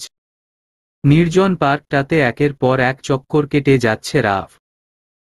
চতুর্পাশের জিনিস নিয়ে তার কোনো মাথা ব্যথা নেই। সে নিজেকে নিয়েই ব্যস্ত হয়ে পড়েছে কঠিনভাবে। কত সময় ধরে সে এভাবে দৌড়ে চলেছে তা নিজেও ঠাহর করতে পারছে না। চেয়েও যেন পায়ের গতি রোধ করা যাচ্ছে না এমন অবস্থা। হঠাৎই চিকন মিষ্টি মেয়েলি স্বরে পায়ের গতি শ্লথ হল তার। ধীরে ধীরে রাস্তার পাশের বেঞ্চিটার কাছে গিয়ে শক্ত অবস্থানে দাঁড়ালো রাফ। পিছন ফিরে শ্যামবর্ণের মায়াবী মুখশ্রী দেখে নিমিষেই সকল দুশ্চিন্তা মস্তিষ্ক থেকে দৌড়ে পালালো। এতক্ষণ কোনো কিছু টের না পেলেও অসহ্য গরমে শরীরে জ্বালা ধরে গেল মুহূর্তে। মাথার চুল নিংড়ে চিকচিকে মোটা দানার ঘাম চিবুক বেয়ে নেমে গ্রীবা দেশে বিলীন হচ্ছে। পানি পিপাসায় গলাটা শুকিয়ে কাঠ হয়ে উঠল। রাফের এমন অদ্ভুত অবস্থা দেখে মেয়েটি সামান্য হেসে হাতে থাকা ওয়াটার বোতল এগিয়ে দিল। এভাবে উদ্ভ্রান্তের মতো কেউ দৌড়ায়? দেখেছেন সূর্যের তেজ কত। কাপা কাপা হাতে মেয়েটির থেকে পানির বোতল নিয়ে ছোট করে থ্যাঙ্কস জানালো রাফ।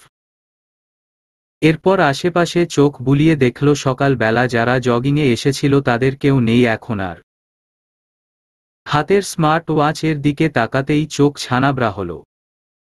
আসলে চারপাশে খেয়াল না করেই আপন ভাবনায় দৌড়ে যাচ্ছি, বুঝতেই পারিনি এতটা বেলা হয়ে গেছে। তা আপনি এই সময়ে এখানে কি করে? নিচু কণ্ঠে এনিকে প্রশ্নটি করে বোতলের ছিপি খুলে ঢকঢক করে পানি গিলতে লাগল রাফ। এনি স্মিত হেসে বলল, আপনার জন্য আসতে হলো মিস্টার। আমার জন্য মানে? ভ্রুকুঞ্চন করে অবাকের স্বরে কথাটা শুধালো রাফ। এনি আঙ্গুলি নির্দেশ করে বলে উঠল, ওই যে 3 তলা সিরামিক ইটের খয়েরি রঙা বিল্ডিংটা দেখছেন ওটা আমাদের বাড়ি। দুতলায় জানালা বরাবর যেই রুমটা দেখতে পাচ্ছেন ওইটা আমার বেডরুম।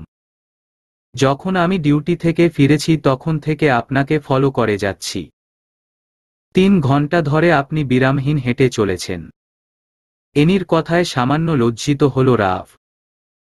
এমনভাবেই দুশ্চিন্তায় মশগুল হয়েছিল যে সে 3 ঘন্টা ধরে একই জায়গায় হেঁটে চলেছে। ইস, না জানি মেয়েটা আমাকে বেককল ভাবছে। রাফ পানির বোতল ফিরিয়ে দিতে হাত বাড়িয়ে আমতা আমতা করে বলে উঠল, আহাব, আসলে হয়েছি কি? রাফকে কথা বলার সুযোগ না দিয়ে এনি বলে উঠল, দুশ্চিন্তা কখনোই কোনো কিছুর সমাধান করতে পারে না। তাই আমি বলবো আজেবাজে চিন্তা না করে মনের জমানো কথাগুলো কাউকে শেয়ার করুন। আমার মনের কথা কাউকে শেয়ার করার মতো নয় মিসেনি। আহত স্বরে কথাটি বলে আর এক মুহূর্ত সেখানে দাঁড়ালো না রাফ। রাফের মাথা নিচু করে হনহন করে হেঁটে যাবার পানে এক দৃষ্টিতে তাকিয়ে থাকে এনি। মানুষটা খুবই নরম মনের, আর নরম হৃদয়ের মানুষের কষ্টই সবচেয়ে বেশি এই নিষ্ঠুর পৃথিবীতে। কোমরে একটা সাদা টাওয়েল জড়িয়ে খোশ মেজাজে সিগারেট ফুঁকে চলেছে যুবরাজ। তাকে দেখেই বোঝা যাচ্ছে সবেই লম্বা একটা শাওয়ার নিয়ে এসেছে। ভালো করে না মোছার কারণে চুলের আগা গড়িয়ে টুপ টুপ করে জল ঝরে পড়ছে। সেদিকে অবশ্য তার কোনো ধ্যান নেই। তার ধ্যান জ্ঞান সব সামনে মেলে ধরা একটা স্থির চিত্রের উপর। নিজের ফোনের স্ক্রিনে রাজ্যের আবেদনময়ী একটা ছবি বের করে বারবার চুমু খাচ্ছে আর হো হো করে হেসে উঠছে সে থেকে থেকে। চুমু খাওয়া শেষ হতেই ফোনটা সেন্টার টেবিলের উপর রাখল। দাঁড়াও জানেমান নেংটু ঢেকে নেই। শীষ বাজাতে বাজাতে দ্রুত হাতে একটা হাফ প্যান্ট পরে নিল যুবরাজ। এরপর সেকেন্ড না গড়াতেই আবার ফোনের লক খুলে ছবিটি বের করে চুমু খেল। সদর দরজায় দাঁড়িয়ে দাঁড়িয়ে এমন অদ্ভুত মেজাজ বিগড়ানো ঘটনা পুরোটাই পাক্কা 10 মিনিট ধরে দেখে চলেছে রাফ। শেষে বিরক্ত হয়ে ড্রয়িং রুমে প্রবেশ করে নিজের গায়ের জগিং ড্রেস খুলতে খুলতে শুধাল, আজকাল নেশা পানি বেশি করছিস নাকি মেন্টালি সিক হয়ে গেছিস? রাফের তিরস্কার কানে তুলল না যুবরাজ, কারণ সবাই জানে সে নির্লজ্জ আর বেহায়া। রাফের কথাকে পাত্তা না দিয়ে আরো বার দুয়েক চুমু খেয়ে ফোনটা রেখে স্থির হয়ে বসল যুবরাজ। আজকে তার জীবনের সবচেয়ে বড় খুশির দিন। এমন খুশি কি চাইলেই হওয়া যায় নাকি? আজ তো তার জন্য ঈদের দিন। স্ট্রেতে সিগারেটের ফিল্টার ঠেসে ধরে নায়কীয় ভঙ্গিমায় সামনের এলোমেলো চুলগুলো ব্যাক ব্রাশের মতো করে ঠেলে পিছনে সরাল। এরপর টেবিলে থাকা জুসের গ্লাস তুলে আয়েশি ভঙ্গিতে পায়ের উপর পা তুলে ছোট চুমুক দিয়ে রাফের দিকে তাকিয়ে কিটকিটিয়ে হেসে উঠল। ফ্রেশ হবার জন্য উঠতে উঠতে রাফ শুধাল, এ কোন অসভ্যতামি? যুবরাজ গ্লাস ফেলে উঠে দাঁড়িয়ে আদর মাখা কণ্ঠে বলে উঠল, আরে রেগে যাচ্ছিস কেন বেটা? ঈদের দিনে কেউ রাগ করে? আজকে ঈদ। ওয়াশরুমের দরজায় পা রেখে জিজ্ঞাসু ভঙ্গিতে যুবরাজের পানে দৃষ্টি পাতল রাফ। হ্যাঁ আজকে তো ঈদই। তুই জানিস না? বিশাল কনফিডেন্স এর সহিত প্রশ্নখানা ছুঁড়ে মারল যুবরাজ। শাওয়ারের নব ঘুরাতে ঘুরাতে রাফ বলে উঠল, মেয়াদ উত্তীর্ণ গাঁজা কখন সেবন করেছিস তুই যুবরাজ? গাঁজা নয় রে বন্ধু, গাঁজা নয়, বেহেশতি শরাব। যুবরাজের মুখের উপর ধরাস করে ওয়াশরুমের দরজা লাগিয়ে শাওয়ারের শীতল জল রাশির নিচে গিয়ে চোখ বুজে দাঁড়াল রাফ। এই মুহূর্তে যুবরাজের হেয়ালিপোনা একদম ভালো লাগছে না তার। যেখানে সেকেন্ডে সেকেন্ডে জীবনের রং বদলে যাচ্ছে সেখানে কিসের এত আনন্দ উল্লাস? রান্নাঘরে আনমনে পায়েসের পাতিলে নাড়াচাড়া করে যাচ্ছেন মিসেস তনুজা। আজ তার কিছুই রান্না করতে ইচ্ছে করছে না। মাঝে মাঝে এই জীবন তার কাছে বিষাদ থেকে। মনে হয় সংসার ছেড়ে দূরে কোনো নির্জন একাকী জায়গায় চলে যেতে পারলে হয়তো মনের ভেতরের আগ্নেয়গিরির লাভার মতো দগদগে আগুনটাকে নেভানো যেত। কিন্তু স্বামী, সন্তান, সংসার ফেলে কোথায় যাব আমি? আর ভাবতে পারেন না তনুজা। হঠাৎই নেত্র বেয়ে অঝোর ধারায় জলের ফোয়ারা ঝরতে থাকে। চুলাটা কোনো মতে বন্ধ করে কেবিনেটে হেলান দিয়ে বসে ফুপিয়ে কেঁদে উঠেন তনুজা। নিজের নারী ছেঁড়া ধন আদরের ছেলের মায়াবী মুখ খানা চোখে ভাসতেই বুক চাপড়ে হাই হুতাশ করে ডুকরে উঠেন তিনি। আমার বাচ্চা, ওরে আমার বাবারে, আমার বাচ্চাটার কি দোষ ছিল রে আল্লাহ? কেউ কেন আমার এত সুন্দর বাচ্চাটাকে মেরে দিল? আমার সহজ সরল ছোট বাচ্চাটা। হায় রে মাবুদ, এই নিষ্ঠুরতা তুমি কিভাবে মেনে নিলে? সন্তানের লাশটা দেখার নসিব পর্যন্ত করলে না। ধীরে ধীরে তনুজার কান্নার দমক ভারী হয়ে এলো। বুকের ব্যথাটা কঠিনভাবে যন্ত্রণা দিতে লাগল। সারা দুনিয়া ঘুরে উঠল। মনে হচ্ছে এখনই হয়তো প্রাণ পাখিটা খাঁচা ছেড়ে বেরিয়ে ওই দূর গগনে ডানা মেলে উড়াল দেবে। সারা শরীর অসাড় হয়ে দৃষ্টি অন্ধকার হয়ে এলো। রেজওয়ান চৌধুরী কেবলই বাজার সেরে বাসায় ফিরছেন।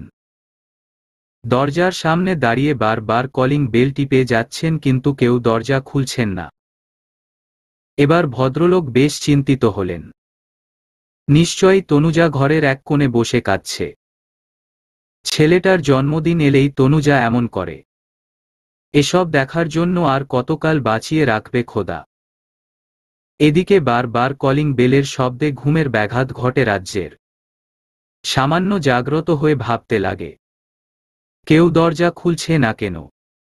বাসায় কি কেউ নেই নাকি? হঠাৎই তার বালিশের নিচে ফোন খানা ভো ভো শব্দে কাঁপতে থাকে। তড়িৎ গতিতে ফোন বের করে স্ক্রিনে বাবা লিখা দেখে বেশ অবাক হয় রাজ্য। ফোন কেটে যাবার আগেই ঝটপট ফোন রিসিভ করে হ্যালো বলার আগেই রেজওয়ান চৌধুরীর বিচলিত কণ্ঠস্বর পাওয়া যায়। তাড়াতাড়ি দরজাটা খুলো, তোমার মা মনে হয় আজকেও কাঁদছে। হঠাৎ ঘুম থেকে উঠার কারণে রাজ্যের ভোঁতা মস্তিষ্কে কিছুই ঢুকল না। তবুও তড়িঘড়ি করে সিঁড়ি ডিঙিয়ে দরজা খুলে অবুঝের মতো দাঁড়িয়ে রইল। সরে দাঁড়াও আমার সামনে থেকে, কথাখানা বলে রাজ্যকে ঠেলে ড্রয়িং রুমে প্রবেশ করলেন রেজওয়ান চৌধুরী।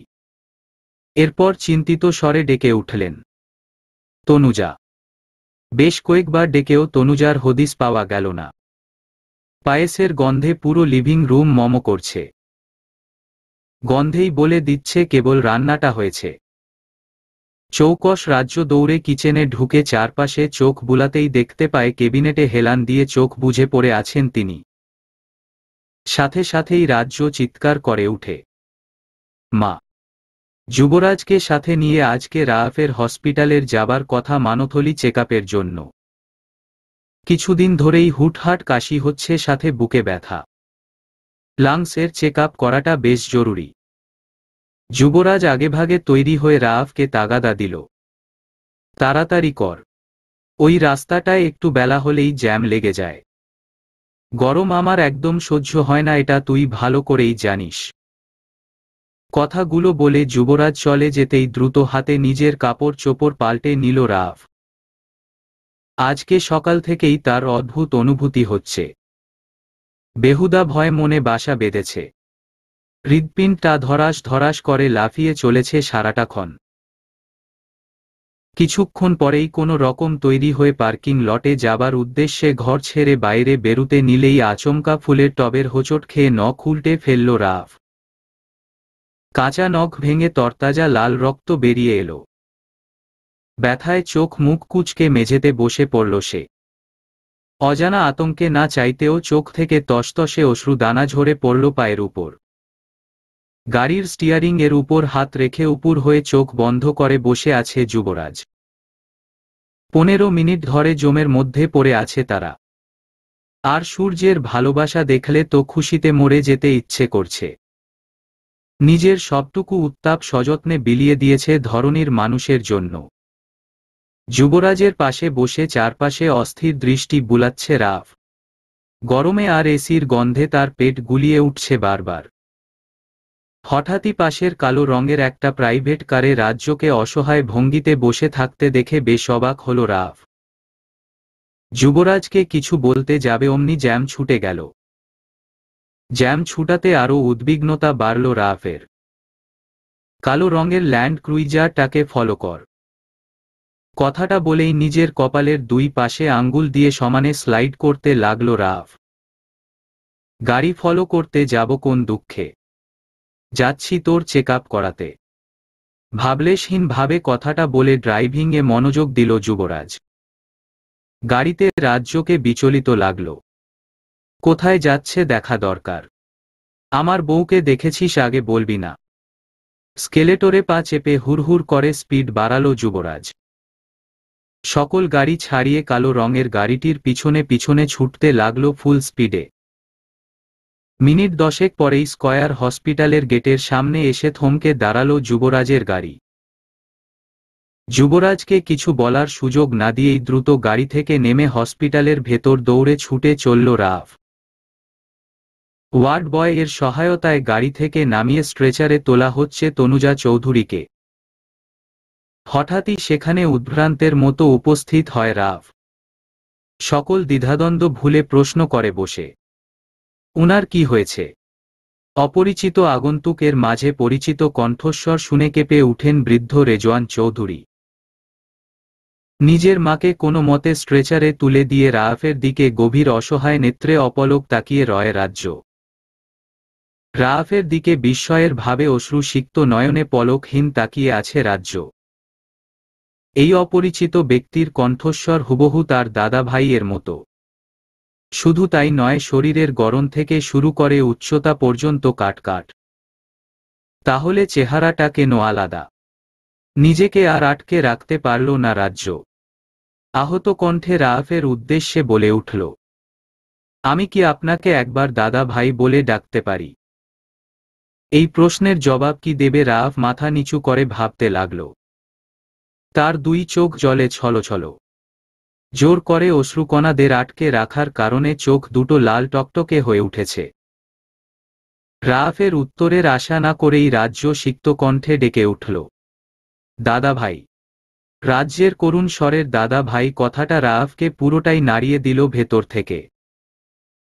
বুক ভেঙে জলোচ্ছ্বাসের মতো ফুলে ফেপে উঠল অশ্রুফোয়ারা।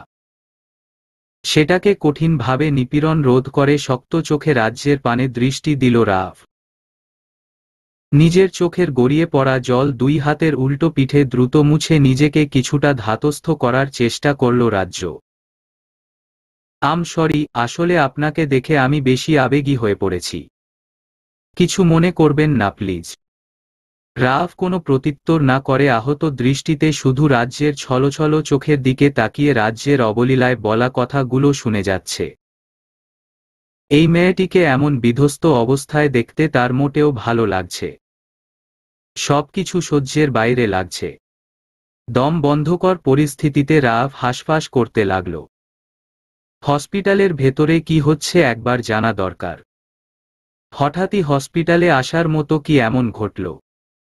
রাফকে নির্বাক দেখে রাজ্য কান্নাভেজা কণ্ঠে বলে উঠল, আমার একটা দাদা ভাই ছিল, হুবহু আপনার মতো, শুধু চেহারাটা ভিন্ন। বাবা শখ করে বিদেশ পড়তে পাঠিয়েছিল কারণ দাদা ভাই ডক্টর হতে চেয়েছিল। দাদা ভাই বিদেশ গিয়েছিল ঠিকই, কিন্তু আমাদের কাছে আর ফিরে আসেনি। শুনেছি কেউ তাকে মেরে ফেলেছে, কিন্তু আমরা কেউই সেই লাশটা পর্যন্ত দেখিনি। দাদা ভাইয়ের হঠাৎ মৃত্যুর খবরে মা স্ট্রোক করে বসেন। এরপর থেকে নানান শারীরিক জটিলতা সৃষ্টি হয়েছে। উনার হার্টে সমস্যা হয়েছে। ডক্টর বলেছে যে কোনো সময় হার্ট অ্যাটাক হয়ে উনি মারা যেতে পারেন। কথাগুলো বলতে বলতে রাজ্যের গলা ধরে এলো। বোবা কান্নাগুলো দলা পাকিয়ে কণ্ঠ রোধ করার পরিস্থিতি হল। একমাত্র ভাইকে হারিয়ে ফেলার চিনচিনে ব্যথায় বুক ভার হয়ে উঠল। এখন যদি এই মাটাও হারিয়ে যায় তাহলে কি আঁকড়ে ধরে বেঁচে থাকবে তারা বাপ মেয়ে মিলে? নিজের ভেতরে ঠেলে আসা কান্নাকে রোধ করতে কিছুক্ষণ সময় নিয়ে রাজ্য মাটির দিকে দৃষ্টি নিবদ্ধ করল। এরপর খোলা আকাশের দিকে তাকিয়ে দৃষ্টি পিটপিট করে বুক ভরে শ্বাস নিল। আজকে দাদা ভাইয়ের জন্মদিন। মা পায়েস রান্না করতে গিয়ে অজ্ঞান হয়ে পড়ে গেছেন। মা আজও বিশ্বাস করেন তার ছেলে একদিন ঠিক ফিরে আসবে। বিগত 5টি বছর ধরে দাদা ভাইয়ের জন্মদিন আসলেই মা এভাবে দাদা ভাইয়ের পছন্দের খাবার রান্না করেন আর সেই খাবার সামনে মেলে ধরে কেঁদে বুক ভাসান। রাফ রাজ্যের কথাগুলো শুনে একটা পাথরের স্ট্যাচুর মতো দাঁড়িয়ে রইল। অবশেষে রাজ্যকে ওখানে ফেলেই দৌড়ে ইমার্জেন্সি কার্ডিও কেয়ারে চলে গেল। রাফের এমন অদ্ভুত আচরণের কোনো কারণ খুঁজে পেল না রাজ্য। যুবরাজ দূর থেকে পুরো ঘটনা অবলোকন করে লম্বা একটা দীর্ঘশ্বাস ফেলে আশেপাশে নজর বুলাতেই দেখতে পেল হসপিটালের গেট দিয়ে একটি কালো রঙের মার্সিডিজ গাড়ি ঢুকছে। গাড়িটি কার এটা বুঝতে বেশি বেগ পোহাতে হলো না তাকে। নিজের এলোমেলো হওয়া চুলগুলোকে একটা ইলাস্টিকের সহিত খোপা স্টাইলে বেঁধে মুখে ক্রূর হাসি ঝুলিয়ে গাড়ি থেকে নেমে দ্রুত পদে শেরহামের সামনে গিয়ে দাঁড়াল সে। আকস্মিক যুবরাজকে এই হাসপাতালে দেখে রাগে চোয়াল শক্ত হয়ে এলো শেরহামের। দুই হাত মুষ্টি বদ্ধ করে দাঁতে দাঁত পিষে বলে উঠল, ক্ষুধার্ত বাঘের সামনে নিজ ইচ্ছেও আত্মাহুতি দিতে চাইছিস নাকি? প্যান্টের পকেটে দুই হাত গুজে ভাবলেশহীন ভঙ্গিতে যুবরাজ শ্লেষোত্তক হাসল। এরপর শেরহামের বুকের উপরে শার্টের খোলা বাটনটা লাগিয়ে দিয়ে বুকে চাপড় দিল। কে বলেছে তুই বাঘ? তুই তো বাঘ নস, তুই হচ্ছিস পৃথিবীর সবচেয়ে ভীতু অবলা প্রাণী। না হলে আমার পিছনে স্পাই লাগিয়ে ছবি তুলে সেই ছবি আমার বাবাকে পাঠিয়ে বাপ দিয়ে শাসন করতে চাস আমাকে? আমাকে কি তোর স্কুলে পড়া ছোট বাচ্চা মনে হয়? যুবরাজের এমন তিরস্কারমূলক কথায় শেরহামের মাথার মগজে দপদপ করে আগুন জ্বলে উঠল। নিজেকে তার সদ্য খাঁচা থেকে মুক্তিপ্রাপ্ত অভুক্ত সিংহ মনে হচ্ছে। তবুও যথাসম্ভব মেজাজ ঠান্ডা রাখার চেষ্টা করল। দেখ যুবরাজ, এই মুহূর্তে তোর সাথে আমার কথা বলার একদম মুড নেই। আমি মিসেস তনুজাকে দেখতে এসেছি। শুনেছি তাকে এই হসপিটালে আনা হয়েছে। শেরহামের মুখে এমন ভালো মানুষই কথায় হো হো করে হেসে উঠল যুবরাজ। যুবরাজের হাসি দেখে মনে হচ্ছে পৃথিবীর সেরা জোকারের মুখে জোকস শুনছে সে। খুব হাসালি রে শেরু পিচাস। তোর কথাগুলো ভূতের মুখে রাম নামের মতো ঠেকেছে জানিস। একদম তোর ফর্মের সাথে যাচ্ছে না। যুবরাজকে আর এক মুহূর্ত ও সহ্য করতে পারছে না শেরহাম। মনে মনে এক কঠিন সিদ্ধান্ত নিল শেরহাম। আজ রাতেই তোকে আমি আমার শেষ রূপটা দেখাবো বাস্টার্ড। শেরহামের মুখভঙ্গি দেখে ঠোঁট টিপে ঘোর লাগা চোখে হেসে উঠল যুবরাজ। মিসেস তনুজাকে বলে দেব নাকি তুই যে তার ছেলেকে বীভৎসভাবে খুতারা চিহ্ন ন করেছিলিস? এবার যেন শেরহামের ক্রোধ মাত্রা ছাড়ল। চারপাশের পরিবেশ খেয়াল না করেই নাক ফুলিয়ে চোখ লাল করে শক্ত মুষ্টিতে যুবরাজের দিকে এক ঘুষি বসিয়ে দিতে উদ্যত হল। যুবরাজের উদ্দেশ্য যেন সফল হল। শেরহামকে চূড়ান্ত রাগাতে এক পাশে সরে গিয়ে শীষ বাজাতে বাজাতে নিজের গাড়িতে উঠে গাড়ি স্টার্ট দিয়ে শেরহামকে চোখ টিপে স্কেলেটর চেপে সাই সাই করে ছুটে চলল। তোর চোখ আমি উপড়ে ফেলব যুবরাজ। কথাটি বলে শেরহাম গাড়ি স্টার্ট দিয়ে যুবরাজের পিছন পিছন ছুটে চলল। সকল গাড়ি ছাড়িয়ে দুটো ব্র্যান্ডেড গাড়ি সাই সাই করে ছুটে চলেছে রাস্তার পর রাস্তা। না মানছে কোনো ট্রাফিক সিগন্যাল, না মানছে জ্যাম। সবকিছু পাড়ি দিয়ে শহর থেকে বেশ খানিক দূরের জঙ্গল ঘেরা পরিত্যক্ত একটা বিল্ডিংয়ের সামনে এসে থামল যুবরাজ। রাতের বেলা তো দূর, দিনের বেলাতেও কেউ এখানে পা মারাতে আসে না। তৃপ্তির হাসি মুখে ফুটিয়ে যুবরাজ সেই ঘরের ভারী কাঠের পাল্লার আধ ভাঙা দরজা ঠেলে ভেতরে প্রবেশ করল। দিনের বেলাতেও ঘরের ভেতরটা ঘুটঘুটে অন্ধকার। আলো থেকে হুট করে ঘরটাতে প্রবেশ করলে নিজের শরীরটা পর্যন্ত দেখা যায় না। ঘরে প্রবেশ করেই গুনে গুনে 10 কদম এগিয়ে পকেটে থাকা লাইটার বের করে আগুন জ্বালিয়ে সামান্য অন্ধকার দূর করল। এরপর সাথে দেয়ালে আটকে রাখা মশাল দানি থেকে মশাল তুলে নিয়ে আগুন জ্বালিয়ে কবরের ন্যায় কক্ষটাকে আলোকিত করল পুরো দমে। ধীরে ধীরে সবগুলো মশাল জালি হয়ে সিংহাসনের মতো দেখতে পুরনো একটা চেয়ারে পায়ের উপর পা তুলে বসে একটা সিগারেট জ্বালালো যুবরাজ। সেটাতে একটা সুখ টান দিয়ে আয়েসে চোখ বুঝে চেয়ারে হেলান দিল। কক্ষ আলোকিত হতেই যুবরাজের শরীরের গন্ধে নিজের শিকল সমেত ঝনঝন শব্দ তুলে হিংস্র দাঁত বের করে দৌড়ে এলো সাদা কালো মিশেলের সাইবেরিয়ান হাস্কি কুকুর। এসেই যুবরাজের পায়ের কাছে প্রভু ভক্ত কুকুরের ন্যায় লকলকে জিভ বের করে সবুজ হিংস্র চোখে তাকিয়ে রইল। কারণ শিকার ছাড়া এই অন্ধকার কুঠুরিতে যুবরাজ কখনো আসেনি। আর মানুষের মাংস এই প্রাণীটির অত্যাধিক পছন্দের। মিনিট 5 পরে গাড়ির শব্দে সবগুলো দাঁত বের করে প্রশস্ত হাসল যুবরাজ, সাথে নেকড়ের ভয়ঙ্কর আওয়াজে উহু শব্দে ডেকে উঠল কুকুরটি। আয়েশি ভঙ্গিতে বারবার সিগারেট ফুঁকে সেগুলোর ধোঁয়া ঘরের আনাচে কানাচে ছড়িয়ে উটকো গন্ধে পুরো কক্ষ আলোড়িত করে ফেলল যুবরাজ। কিয়ৎক্ষণ বাদেই অকেজো আধ ভাঙা দরজার ঘর ঘর শব্দ পাওয়া গেল। তবুও যুবরাজের কোনো নড়াচড়া পরিলক্ষিত হল না। কুকুরটি বারবার দাঁত খিচিয়ে গড়গড় শব্দ করছে শুধু। তার যেন আর তর সইছে না। গত 3 দিনের অভুক্ত কিনা। কক্ষে কারো উপস্থিতি টের পেতেই যুবরাজ বিশ্রী শব্দে হাসল, সেই সাথে 4 পায়ে উঠে দাঁড়ালো সাইবেরিয়ান হাস্কি। সেই হাসির শব্দ বিকট ভাবে প্রতিটা দেয়ালে বাড়ি খেয়ে আরো ভয়ঙ্কর সুর তুলল। হাসি শেষ হতেই বাদামি মণি যুক্ত চোখে দৃষ্টি মেলে এক পা চেয়ারের গদিতে তুলে আরেক পা লম্বা ভাবে মেলে দিয়ে হাঁটুতে হাতের ভর দিয়ে গালে হাত রাখল যুবরাজ। কুকুর আর যুবরাজ দুজন দুজনের দিকে ক্রূর দৃষ্টি মেলল। Welcome, welcome dear brother Sherham. Welcome to my hell and also welcome to my dark side. বিশাল ঘন জঙ্গলের বড় বড় গজারি আর নাম না জানা উঁচু বৃক্ষের অন্ধকার পেরিয়ে একদম শেষ মাথায় সগর্বে দাঁড়িয়ে আছে পরিত্যক্ত একটি প্রাসাদ তুল্য বাড়ি। দেখে মনে হচ্ছে ব্রিটিশ আমলে তৈরি। বাড়িটির খসে পড়া দালানে শেওলা আর পাহাড়ি বুনো লতায় ছেয়ে আছে। জায়গায় জায়গায় মাকড়ের বড় বড় জালের বিস্তার। মাথার উপরে থেকে থেকেই অদ্ভুত প্রাণীর ভয়ঙ্কর ডাক শোনা যাচ্ছে। যদিও এখন প্রায় দুপুর, কিন্তু মনে হচ্ছে ঘুটঘুটে সন্ধ্যা।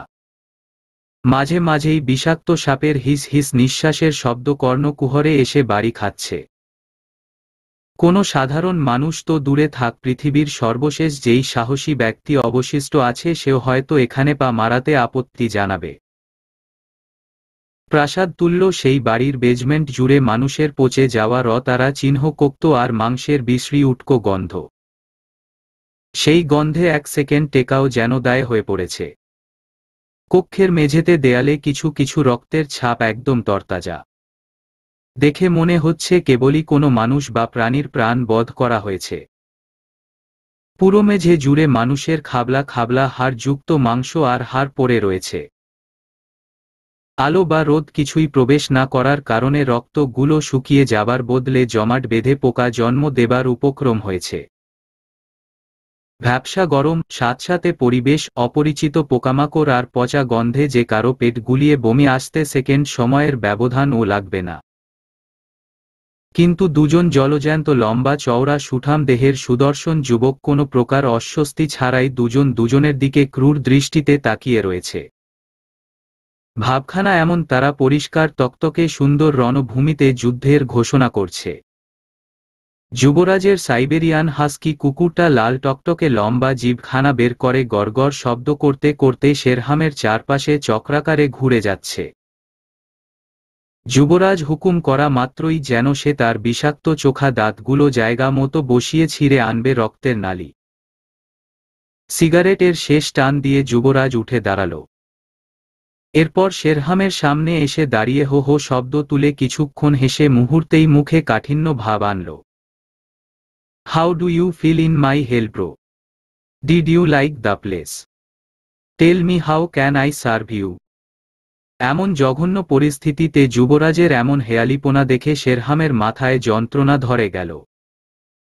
মাথার মগজে কিলবিলিয়ে উঠা ক্রোধকে জিহ্বার ডগায় এনে শেরহাম যুবরাজের উদ্দেশ্যে বলে উঠল, এত ভাবে তোকে মাটিতে মুখ থুবড়ে আছাড় খাওয়ালাম, তবুও আমার সম্পর্কে তোর জ্ঞান বোধ কিছু হয়নি নাকি? যুবরাজ ক্রোধিত নজরে শেরহামের হাত পাকড়াও করে মুহূর্তেই জোরে টান দিয়ে শেরহামের হাত থেকে একটা লোম টেনে তুলে ফেলল নিমিষেই। সেই লোম শেরহামের চোখের সামনে তুলে ধরে দাঁতে দাঁত পিষে বলল, তুই আমার একটা বা তারা চিহ্ন ল ও বাঁকা করতে পারিসনি। যুবরাজের কথা শুনে শেরহাম প্রচণ্ড অদ্ভুত হাসল। যুবরাজের হাত থেকে সেই টেনে তোলা লোম ফু দিয়ে হাওয়ায় উড়ে প্যান্টের পকেটে 2 হাত গুজে ফিক করে হেসে দিল। তোর প্রেয়সী ম্যাগানকে কিভাবে মেরেছিলাম জানিস? আশা করি তার অ্যাপার্টমেন্টে গিয়ে সচক্ষে দেখেছিস। শালি, সেই একটা জিনিস ছিল, রাতভর আদর দিয়েছিলাম। তোর জন্যও রাখতে চেয়েছিলাম, কিন্তু আমারই মন ভরছিল না, এজন্য তোকে ভাগ দিতে পারিনি। সরি রে। বলেই আরেক চোট বিশ্রী হাসল শেরহাম। সহসাই নিজের শরীরের সর্বোচ্চ শক্তি দিয়ে শেরহামের মুখ বরাবর এক ঘুষি বসিয়ে দিল যুবরাজ। সেই ঘুষির শক্তিতে সামান্য দূরে ছিটকে গেল শেরহাম। জমাট বাঁধা রক্তে স্লিপ খেয়ে হাঁটু মুড়ে নোংরা মেঝেতে বসে পড়ল শেরহাম। এরপর ঠোঁটে হাত দিতেই আঙুলের সাথে তরতাজা রক্ত উঠে এলো। চোখের সামনে সেই রক্ত মেলে ধরে জিভ দিয়ে চেটে ঠোঁটের রক্তটুকু গিলে নিল। এরপর অদ্ভুত ভঙ্গিতে নেশাক্ত মানুষের মতো আঙুলের রক্ত গুলো চেটে চেটে খেতে লাগল। রক্ত খেতে চাস? দেব নাকি এক গ্লাস তরতাজা উষ্ণ রক্ত? রক্তের কথা শুনতাই চকচকে চোখে কুকুরের মতো জিভ বেরিয়ে এলো শেরহামের। সেই লোভাতুর মুখশ্রী দেখে সশব্দে হাসল যুবরাজ। আমি তোকে এভাবে মা তারা চিহ্ন রব না রে শেরহাম। কারণ তুই একজন অসুস্থ পাগল, তুই রোগে আক্রান্ত। তোকে চিকিৎসা দিয়ে সুস্থ করে তবেই আমি চূড়ান্ত শাস্তি দিয়ে তোর পাপের খেলা সাঙ্গ করব। যুবরাজের মুখে নিজ সম্পর্কে এমন অমূলক কথাবার্তা শুনে রাগের পারদ চটে গেল শেরহামের। সেটা দেখে যুবরাজ যেন বেশ মজা পেল। তোকে এ পর্যন্ত কেন এনেছি জানিস? শেরহামকে কোন উত্তর দেবার সুযোগ না দিয়েই শার্টের কলার ধরে টেনে তুলল যুবরাজ। বাধ্য দাসের ন্যায় শেরহাম উঠে দাঁড়াতেই যুবরাজ বলে উঠল, চল তোকে কিছু ট্রেইলার দেখাই। শেরহামকে কলার ধরে টেনে হিচড়ে নোংরা আবর্জনা যুক্ত সিঁড়ি বেয়ে উপরে উঠে চলেছে যুবরাজ। সাথে কুকুরটি বিশ্বস্ত পাহারাদারের ন্যায় তাদের পিছন পিছন সতর্ক দৃষ্টিতে হেঁটে চলেছে। সিঁড়ি ধরে হাঁটতে হাঁটতে হঠাৎই তারা একটা দরজার সামনে এসে দাঁড়াল। দরজাটি দেখে মনে হচ্ছে কিছুদিন আগেই বেশ যত্নের সহিত বানানো হয়েছে। যেই সেই দরজা নয়, একদম লোহার তৈরি ভারী পোক্ত দরজা। আর সেই দরজার সামনে ঝুলানো হয়েছে বিশাল আকারের দুটো তালা। রহস্যময় হাসি ঝুলিয়ে প্যান্টের পকেটে হাতড়ে বিশাল তলার জন্য বিশাল এক চাবির চড়া বের করে আনল যুবরাজ। এরপর সেই চাবি দিয়ে তালা খুলতেই ভেসে এলো মানুষের আত্মচিৎকার আর বিশ্রী গন্ধ। আমাদের ছেড়ে দাও, মুক্তি দাও, আর সহ্য করতে পারছি না। বেঁচে থেকেও মৃত্যু যন্ত্রণা আর সহ্য হচ্ছে না। Please give us freedom from the hell. Bangla ইংরেজি মিশেলে বিভিন্ন নারী পুরুষের আহাজারিপূর্ণ চিৎকারে কান ভারী হয়ে এলো শেরহামের। দুই হাত দিয়ে কান চেপে ধরে চোখ বন্ধ করে জোরে চিৎকার করে উঠল, প্লিজ স্টপ, আইসে স্টপ এলিং। কিন্তু কারাগারের ন্যায় বন্দিদশায় থাকা মানুষগুলো চুপ করার পরিবর্তে আরো জোরে জোরে শেরহামের নাম ধরে চিৎকার করতে লাগল। সেই চিৎকারের আওয়াজে যুবরাজ হা হা শব্দ তুলে হাসতে লাগল। হাসি থামিয়ে শক্ত হাতের থাবায় শেরহামের চুলের ঝুঁটি ধরে প্রত্যেকটা বন্দির কাছে নিয়ে নিয়ে যুবরাজ তাদের চেহারা দেখিয়ে বলে উঠল, দেখে নে ভাই, ভালো করে দেখে নে। এদের সাথে নিয়েই তো আমার গুছানো জীবনটা এলোমেলো করেছিলিস, তাই না? দেখ, আজকে আমি দিব্যি আনন্দে ঘুরে বেড়াচ্ছি, কিন্তু তোর শাগরেদরা আমার অন্ধকার নরকে বন্দী। কথাগুলো বলতে বলতে যুবরাজের গলা ধরে এলো। ভেসে উঠল চোখের সামনে অতীত স্মৃতি। সেই হাস্যজল দিন, গুছানো পরিপাটি জীবন, নিজের বাবার চাইতেও আপন পিতৃতুল্য ফুপা, পিছু টানহীন স্বচ্ছ ভবিষ্যৎ, আর নিজের পছন্দের মানুষকে ভালোবেসে সুখের সংসার বাঁধার তীব্র বাসনা। অতীত ভাবতে ভাবতে জল গড়িয়ে পড়ল যুবরাজের চোখ থেকে। নিজের চোখের জলগুলোকে আঙুলের সাহায্যে মুছে যুবরাজ হুঙ্কার ছেড়ে বলে উঠল, আমার ফুপাকে কেন গাড়ি চাপা দিয়ে মেরেছিলিস শেরহাম? সে আমাকে সন্তানের মতো ভালোবাসত, এটাই তার অপরাধ ছিল তোর কাছে। তাকে তারা চিহ্ন ন করে খুব মজা পেয়েছিলিস না? কিন্তু জানিস মায়ের মতো ফুপুকে ওই সময় আমি কিভাবে সামলে নিয়েছি? সে তো আজ পর্যন্ত জানেই না তুই যে তার স্বামীর তারা চিহ্ননি। তোকে তো আমি এমনি এমনি ছেড়ে দেব না রে শেরহাম। দেখ, যার সাহায্যে গাড়ি চাপা দিয়ে আমার ফুপাকে তারা চিহ্ন রেছিলি, সেও আমার নরকের অতিথি। কথাটি বলেই শেরহামকে সেই ট্রাক ড্রাইভার এর সামনে এনে দাঁড় করালো। শীর্ণ লোকটিকে দেখে চিনতে বেশ বেগ পেতে হলো শেরহামের। কারণ একে তো কক্ষে আলো কম, তার মধ্যে লোকটি দাড়ি চুলে ভূতের মতো হয়ে রয়েছে। মোটা ফর্সা লোকটির শরীরের সমস্ত জৌলুস ঢাকা পড়েছে শীর্ণতায়। চোখ দুটো গর্তে ঢুকে দৃষ্টি ঘোলা হয়ে রয়েছে। দেখে মনে হচ্ছে কত দিনের অনাহারী। শেরহামকে দেখে লোকটি বন্দিকক্ষের গ্রিল ধরে কোনো রকমে দাঁড়িয়ে হুহু করে কেঁদে উঠল। Please save me from this devil. Devil বলার সাথে সাথেই যুবরাজ ঝটপট তালা খুলে ভেতরে প্রবেশ করে এলোপাতাড়ি মারতে লাগলো মাঝবয়সী লোকটাকে। ট্রাক ড্রাইভার মাটিতে লুটিয়ে জ্ঞান হারানোর আগ পর্যন্ত মারতে থাকল যুবরাজ। লোকটি জ্ঞান হারাতেই সজোরে এক লাথি বসিয়ে দিল বুক বরাবর। এরপর বাইরে বেরিয়ে আবার তালা লাগিয়ে শেরহামের সামনে এসে হাঁপাতে হাঁপাতে বলে উঠল, do you like my help? Sadaf শাহিরের কক্ষের দরজার সামনে বুকে দুই হাত চেপে দাঁড়িয়ে আছে সামিনা। নবনীতা মৃত্যুর পর থেকেই সাদাফ শাহির খুবই কঠিন এবং সাধারণ জীবন যাপন করেন। কারো সাথে খুব একটা মিশন না বললেই হয়। প্রয়োজন ছাড়া কারো সাথে অত মাখামাখি কথাও বলেন না।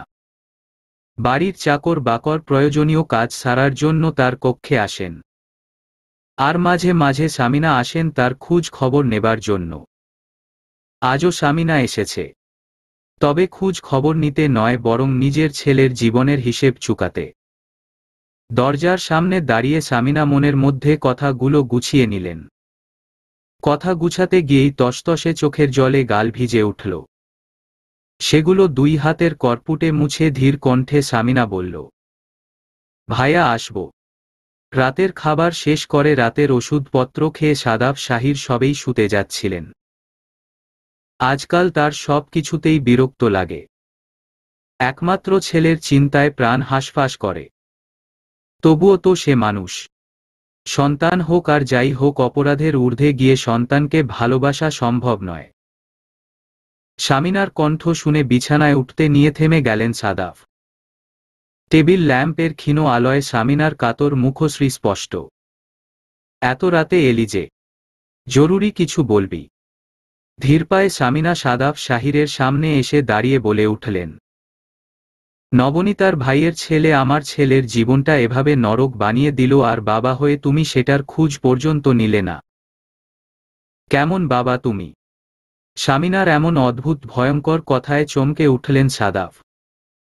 কি বলছিস তুই এসব শামু? ভুল কিছুই বলিনি ভাইয়া। আমার ছেলের হৃদয়ে যেই তুষের আগুন জ্বলছে, এটার খোঁজ কেন তুমি একবারও নিলে না? অন্যের কথা শুনে তো ঠিকই বাড়ি ছাড়া করলে আমার মানিককে। তাহলে যার জন্য আমার ছেলে নরক যন্ত্রণা ভোগ করছে তাকে কেন কিছু করলে না? সাদাফ শাহির সামিনার এসব কথার আগা মাথা কিছুই বুঝতে না পেরে অবুঝ বালকের ন্যায় তাকিয়ে রইলেন। ভাইয়ের মনোভাব বুঝতে পেরে সামিনা একে একে সবকিছু খুলে বললেন সাদাফ শাহিরকে।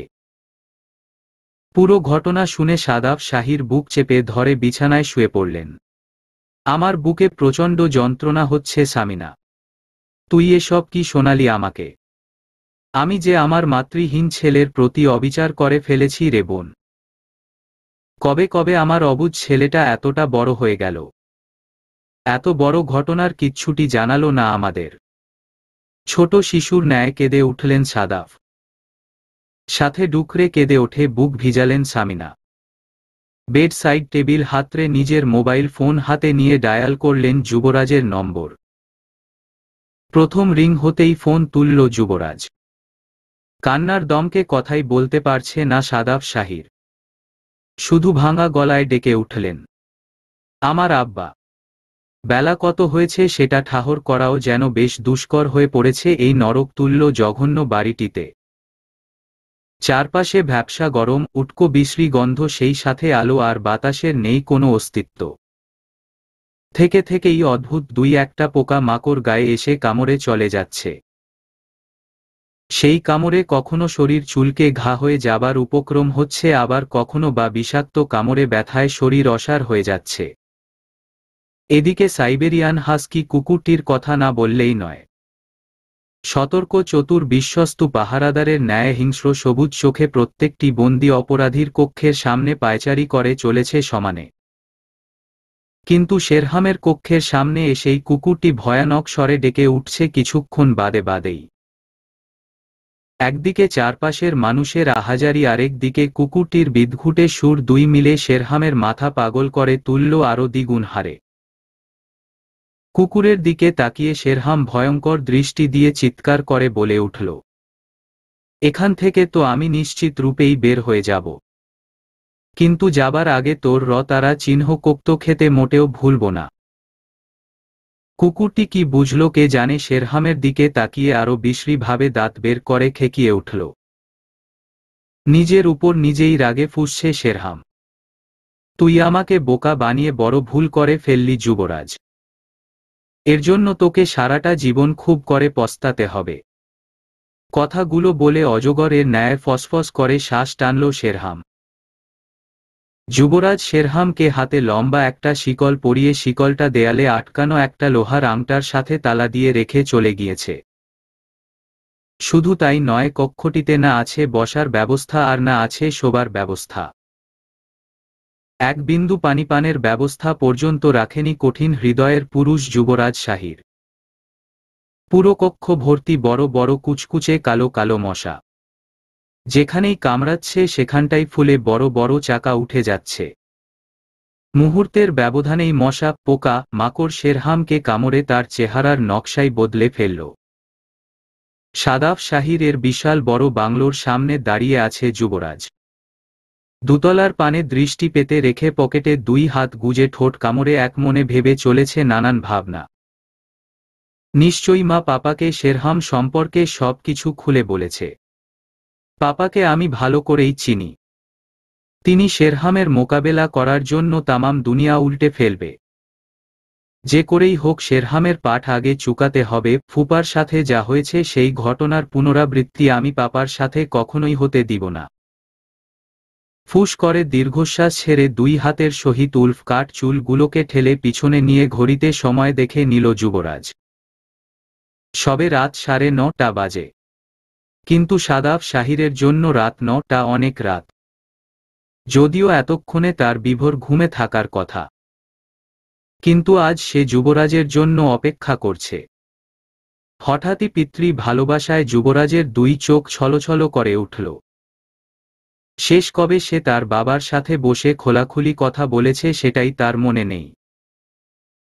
এদিকে যুবরাজের আসার প্রতীক্ষায় ড্রয়িং রুমে বসে বসে সময় গুনছে সামিনা। প্রতিটা সেকেন্ড তার কাছে বিষাক্ত লাগছে। পায়ের ব্যথায় পায়চারি পর্যন্ত করতে পারছেন না। ইদানিং একটু হাঁটলেই ঘুঁটনিতে প্রচুর ব্যথা হয়। সামিনা এক মনে হাতের বুড়ো আঙুল কামড়ে চলেছেন আর ভাবছেন, কোথায় তুই যুবরাজ বাবা আমার? এত সময় লাগছে কেন আজকে তোর বাসায় ফিরতে?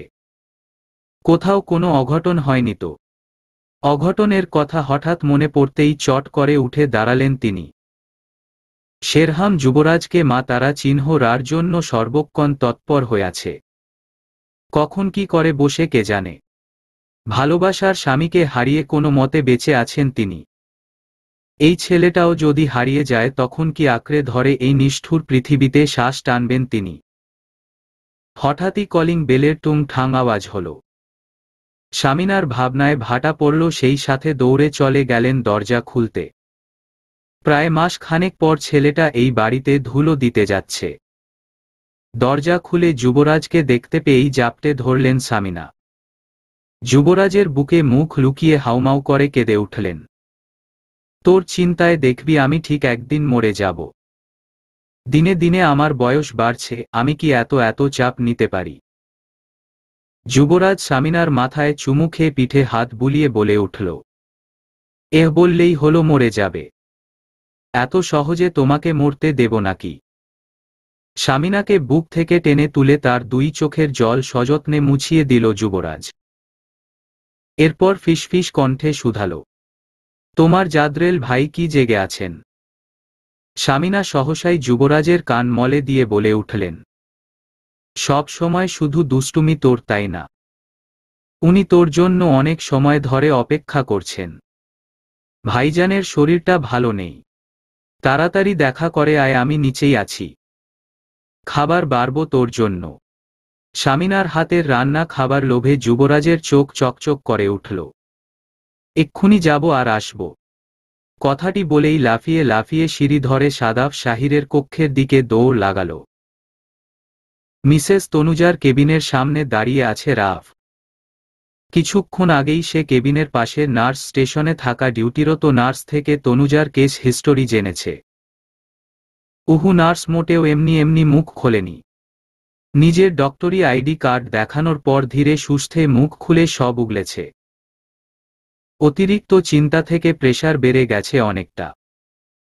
শুধু তাই নয়, বিভিন্ন মানসিক হাইপার টেনশনে বুকে চাপ দিয়েছে প্রচণ্ডভাবে। তার এই বুকের ব্যথা একদিন দুদিনের নয়, বরং দীর্ঘ 5 বছর ধরে এই ব্যথা বয়ে বেড়াচ্ছেন তিনি। শুধু তাই নয়, হৃদযন্ত্রেও বেশ কিছু সমস্যা দেখা দিয়েছে। যখন তখন হার্ট অ্যাটাক করে মারাও যেতে পারেন। মিসেস তনুজার এতগুলো রোগের বর্ণনা শুনে মাথা ঝিম ধরে গেল রাফের। কি করবে না করবে কিছুই যেন গুছিয়ে উঠতে পারছে না সে। আরে আপনি এখানে? কণ্ঠটি কার তা ঠাহর করতে বেশি সময় নিল না রাফ। মেয়েটিকে কিছু বুঝতে না দিয়ে নিজেকে দ্রুত ধাতস্থ করে বলে উঠল, জি আমি একটা দরকারে এসেছি। আপনার কোনো পেশেন্ট ভর্তি এখানে? এনির এমন প্রশ্নে কিছুটা ঘাবড়াল রাফ। এরপর চারপাশে চোখ বুলিয়ে বলে উঠল, হেমাটোলজি কেবিনে এক পরিচিত আত্মীয়কে দেখতে এসেছিলাম, এখন চলে যাচ্ছি। তা আপনি এখানে কি করে? আমার ফ্রেন্ড প্লাস কলিগ রাজ্যের মা এই কেবিনে ভর্তি। রাজ্যের হসপিটালে আসতে একটু দেরি হবে, তাই আমাকে পাঠিয়েছে 2 ঘন্টার জন্য। কেন উনার বাবা ভেতরে নেই? তাৎক্ষণিক প্রশ্নটি করে আকুল চিত্তে উত্তরের আশায় এনির পানে তাকিয়ে রইল রাফ। এনি সামান্য চিন্তা যুক্ত ভাব মুখশ্রীতে ফুটিয়ে বলল, আসলে আঙ্কেল আন্টির থেকে আরও বেশি অসুস্থ। আচ্ছা, আমি যদি আপনার সাথে উনার কেবিনে ঢুকি আপনি কি মাইন্ড করবেন? আমি প্রমিস করছি আমি কোনো শব্দ করব না, চুপচাপ থাকব। রাফের এমন করুণ আবদারে নিষেধ করতে পারল না এনি। ঠিক আছে আসুন। এনির পিছন পিছন স্পেশাল কেবিনের দরজা ঠেলে ভেতরে প্রবেশ করল রাফ। শীর্ণ দেহের অবচেতন মানুষটিকে দেখেই বুকের ভেতরটা মুষড়ে উঠল তার। এনির অগোচরে কোনো মতে নিজের বুকটা চেপে ধরে পাশে থাকা সোফায় ধপ করে বসে পড়ল রাফ। চোখের কোণে জমা জলগুলোকে লুকাতে নীরবে 2 চক্ষু মুদে চুপচাপ দেয়ালে মাথা হেলান দিয়ে বসে রইল। হঠাৎই চোখের সামনে ছোটবেলার কিছু মধুর স্মৃতি এসে হানা দিল। কত মধুর দিনই না ছিল সেগুলো, তবে আজ কেন সব তিক্ততায় ভরা। ঘুমন্ত তনুজা হঠাৎই নড়ে চড়ে উঠলেন। হাতে তার ক্যানুলা লাগানো, সেটাতে স্যালাইন পাস হচ্ছে ধীর গতিতে। তনুজার নড়াচড়ার শব্দ হতেই রাফ চোখ মেলে তাকাল। অসাবধানতাবশত নড়ার কারণে স্যালাইন ড্রপ বন্ধ হয়ে পাইপে বেশ খানিকটা রক্ত উঠে গেল তার। এটা দেখে এনি ঘাবড়াতেই রাফ দ্রুত উঠে খুব দক্ষ হাতে সেকেন্ডের ব্যবধানে সব ঠিক করে দিল। তনুজা সবটাই অবলোকন করে অশ্রুসিক্ত চোখে রাফের পানে কিছুক্ষণ তাকিয়ে রইলেন। এরপর হাতের ইশারায় এনিকে ডাকলেন। কোনো প্রয়োজন ভেবে এনি তনুজার কাছে আসতেই তনুজা ফ্যাসফ্যাসে ধীর কণ্ঠে বলে উঠলেন, তুমি বাইরে যাও, আমি এই ডক্টরের সাথে একটু একাকী কথা বলতে চাই। এনি কিছুক্ষণ ইতস্তত করে বলে উঠল, আসলে আন্টি সে আমার বন্ধু, ডক্টর নয়। কিন্তু এনির কথা মানতে নারাজ তনুজা।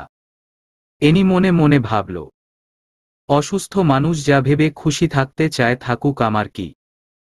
রাফকে হাতের ইশারায় দ্রুত কথা শেষ করার ইঙ্গিত দিয়ে বাইরে বেরিয়ে এলো এনি। এনি বাইরে বের হতেই রাফের হাত খামচে ধরে উঠে বসতে চাইলেন তনুজা। তনুজার অকুলিবিকুলি দেখে রাফ অস্থির কণ্ঠে বলে উঠল, ম্যাডাম আপনি প্লিজ শান্ত হন, আপনার এমন উত্তেজিত হওয়া ঠিক নয়, আপনার খারাপ লাগছে।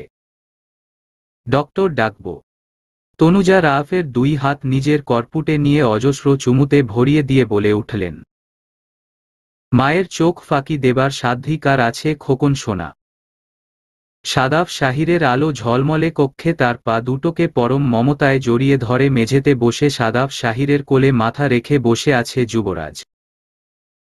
যুবরাজের ঘন কেশ গুচ্ছে ধীর গতিতে আঙ্গুলি সঞ্চালনায় মজে আছেন সাদাব শাহির। আজ যেন তার কাছে কোনো ৩০ বছরের যুবক নয়, সেই ৫ বছরের ছোট যুবরাজ বসে আছে। ছেলের মাথায় হাত বুলাতে বুলাতে অশ্রু বিসর্জন দিলেন সাদাব শাহির।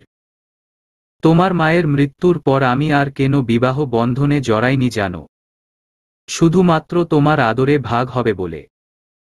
তুমি আমার কাছে সত্যিকারের অর্থেই যুবরাজ হিসেবে ছিলে। আমি আমার সবকিছু উজাড় করে তোমাকে ভালোবেসে ছিলাম বাবা। তাহলে কোন দুঃখে পাপার সাথে এতটা দূরত্বের দেয়াল তৈরি করলে? তাহলে কি আমিও আর 10টা বাবার মতো শুধু বাবাই হয়ে রইলাম? ভালো বন্ধু হতে পারলাম না? কথাগুলো বলতে বলতে সাদাব শাহিরের গলা ধরে এলো। আরও কিছু বলতে চাইলেন কিন্তু কান্নার হিড়িকে কিছুই বলতে পারলেন না। পাপা, আমি সব তোমাকে বলতে চেয়েছিলাম। শুধু একটা কারণেই বলিনি, কারণ বললে শেরহামের সামনে গিয়ে দাঁড়াতে তুমি, আর শেরহাম তোমার ক্ষতি করে দিত। কারণ ও আমাদের মতো সুস্থ মানুষ নয়। ওর জন্মগত ব্রেন ফাংশনে প্রবলেম আছে। সব সময় ও একটা কল্পনার দুনিয়ায় থাকে। তুমি যখন এত করেই বলছো তাহলে তোমার মামার সাথে এ বিষয়ে কথা বলি কি বলো? যুবরাজ সহসাই সাদাব শাহিরের পা শক্ত করে চেপে ধরে বলে উঠল, পাপা এই কাজ ভুলেও করো না। মা নিজেই এই খেলার মাস্টার মাইন্ড। যুবরাজের মুখে নিজের ভালোবাসার স্ত্রীর বড় ভাইয়ের এমন কুকীর্তির আলাপ শুনে অবাকের চূড়ান্ত পর্যায়ে পৌঁছে গেলেন সাদাব শাহির। কাদের ভরসা করেছি আমি এতদিন? এদের কাছে আমি আমার ছেলের দায়িত্ব দিতে চেয়েছিলাম। আর ভাবতে পারেন না সাদাব শাহির। তিনি মনে মনে সিদ্ধান্ত নিলেন, এর একটা চূড়ান্ত বিহিত আমি করেই ছাড়ব। তার জন্য আমার যা হয় হোক। সাদাব শাহিরের সাথে আরও কিছুক্ষণ বাক বিনিময় করে করা হুঁশিয়ারি জারি করে তাকে ভালোভাবে বিছানায় শুইয়ে লাইট নিভিয়ে বাইরে বেরিয়ে এলো যুবরাজ। আপাতত শেরহাম কিছুদিন মশার কামড় খাক, আমি শাশুড়িকে সুস্থ করে বউ নিয়ে একটু রোমাঞ্চ করি। কথাগুলো আপন মনে ভাবতেই লাজুক হাসল যুবরাজ। যদিও লজ্জা নারীর ভূষণ, তবুও তার আজ হঠাৎই লজ্জা লাগার কারণ সে নিজেই খুঁজে পাচ্ছে না। কিরে, আম্মুর দায়িত্ব তোকে দিলাম আর তুই এখানে দাঁড়িয়ে কি করছিস? রাজ্যের হঠাৎ আগমনে হকচকিয়ে উঠে এনি নিজের ফোন টিপা বন্ধ করে মোবাইল খানা ব্যাগে পুরতে পুরতে বলে উঠে, আর বলিস না, আমার এক ফ্রেন্ডকে আন্টি ডক্টর ভেবে গুলিয়ে ফেলেছে। এখন আমাকে কেবিন থেকে বের করে দিয়ে ওনারা দুজন কথা বলছে। তোর আবার কোন ফ্রেন্ড? চিন্তিত ভঙ্গিতে শুধালো রাজ্য। ওই যে তোকে বলেছিলাম না। মুখে লাজুক তার রক্তিমাভা নিয়ে মিয়ে যাওয়া গলায় উত্তর দিল এনি। রাজ্য এনির বন্ধু নিয়ে মাথা না ঘামিয়ে নিজের মায়ের চিন্তায় ধাম করে দরজা খুলে কেবিনে প্রবেশ করল। কেবিনে ঢুকেই নিজের মায়ের বুকে জাপটে ধরে অশ্রু বিসর্জন দেয়া সকালের পরিচিত সেই ছেলেকে দেখে সারা দুনিয়া দুলে উঠল রাজ্যের।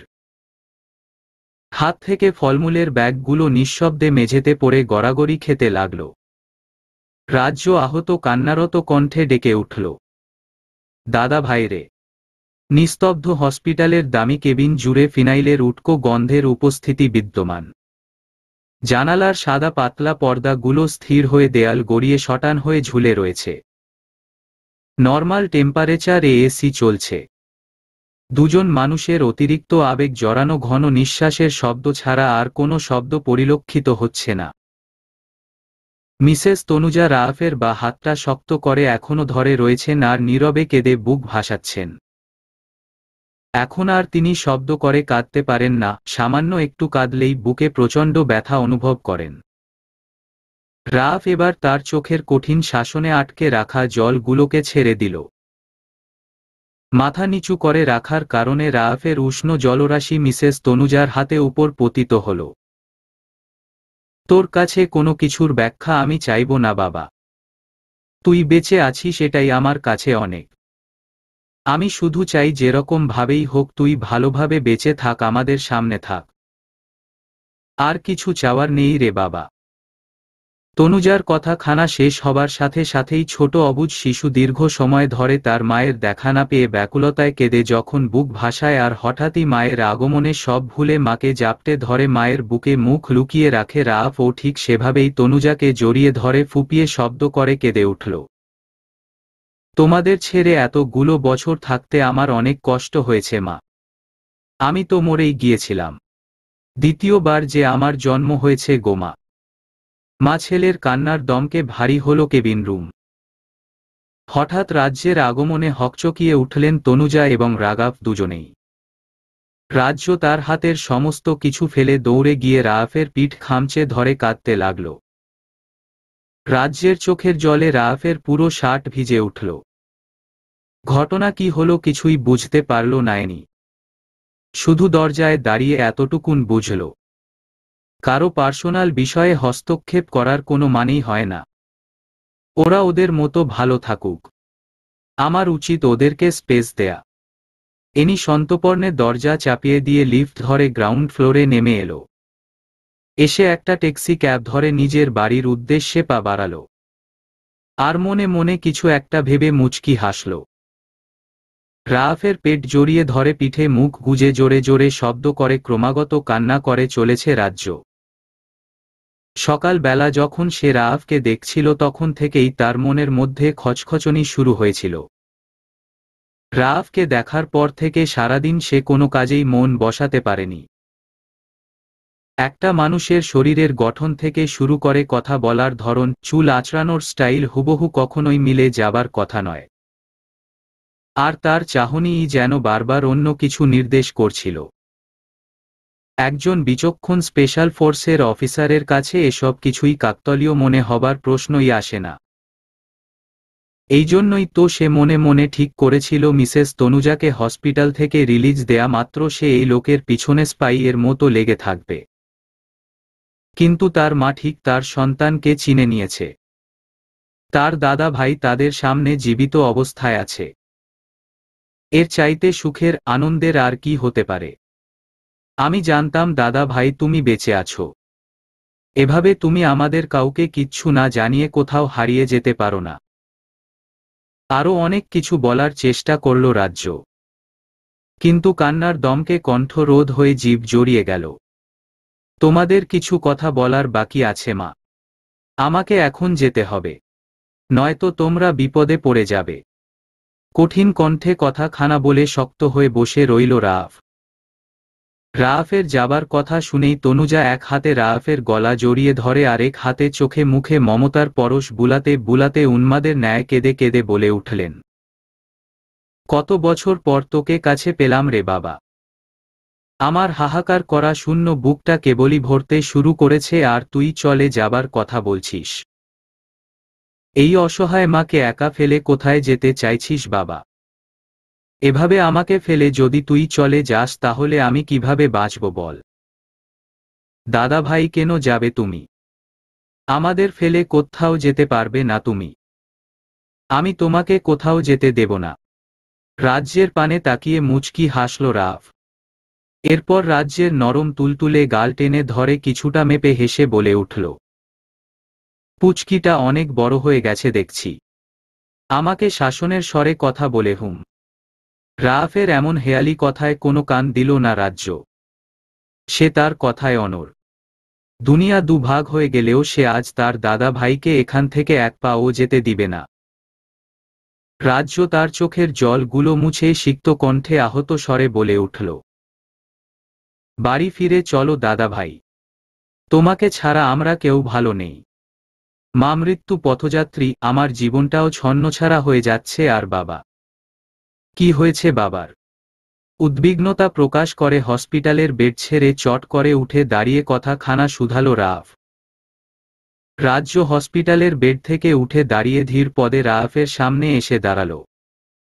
এরপর রাফের চোখে চোখ রেখে কাতর কণ্ঠে বলে উঠল, বাবা আর আগের মতো নরম মনের মানুষটি নেই দাদা ভাই। উনি হুটহাট রেগে যান, সকলের সাথে খারাপ ব্যবহার করেন আর চুপি চুপি কাঁদেন। আমাদের সাথে ঠিকঠাক কথা পর্যন্ত বলেন না। বাবা দিন দিন মানসিক ভারসাম্য হারিয়ে ফেলছে দাদা ভাই। রাজ্যের মুখে নিজ বাবা সম্পর্কে এমন কথা শুনে নিজের কানকেই বিশ্বাস করতে যেন ভীষণ কষ্ট হলো রাফের। রাজ্যের কাছ থেকে শোনা কথা আর নিজ চোখে নিজের বাবাকে দেখা দুটোই যেন রাত দিনের ফারাক মনে হলো তার কাছে। একজন হাসিখুশি সহজ সরল শান্ত মেজাজের মানুষের হঠাৎ এমন পরিবর্তন যেন তার কাছে চূড়ান্ত অবিশ্বাস্য। নিজের পরিবারের এমন ভঙ্গুর রূপ দেখে কিছুক্ষণ নির্বাক হয়ে চকচকে সাদা টাইলসের মেঝেতে এক দৃষ্টিতে তাকিয়ে রইল রাফ। এরপর অপরাধীর কণ্ঠে বলল, আমাকে যেতে দে রাজ্য, নয়তো আমাকে আবার হারিয়ে ফেলবি। এখন আমাকে কিছুই জিজ্ঞেস করে বিভ্রান্ত করিস না। সময় এলে আমি নিজেই সব কিছু খুলে বলবো। রাফের চোখের ভাষা পড়তে বেশি সময় লাগল না রাজ্যের। অবিশ্বাসের চোখে ভাইয়ের দিকে তাকিয়ে নীরবে অশ্রু ফেলে গেল শুধু। কিন্তু মিসেস তনুজা ছেলেকে ছাড়তে নারাজ। এক পর্যায়ে তিনি চিৎকার চেঁচামেচি শুরু করে দিলেন।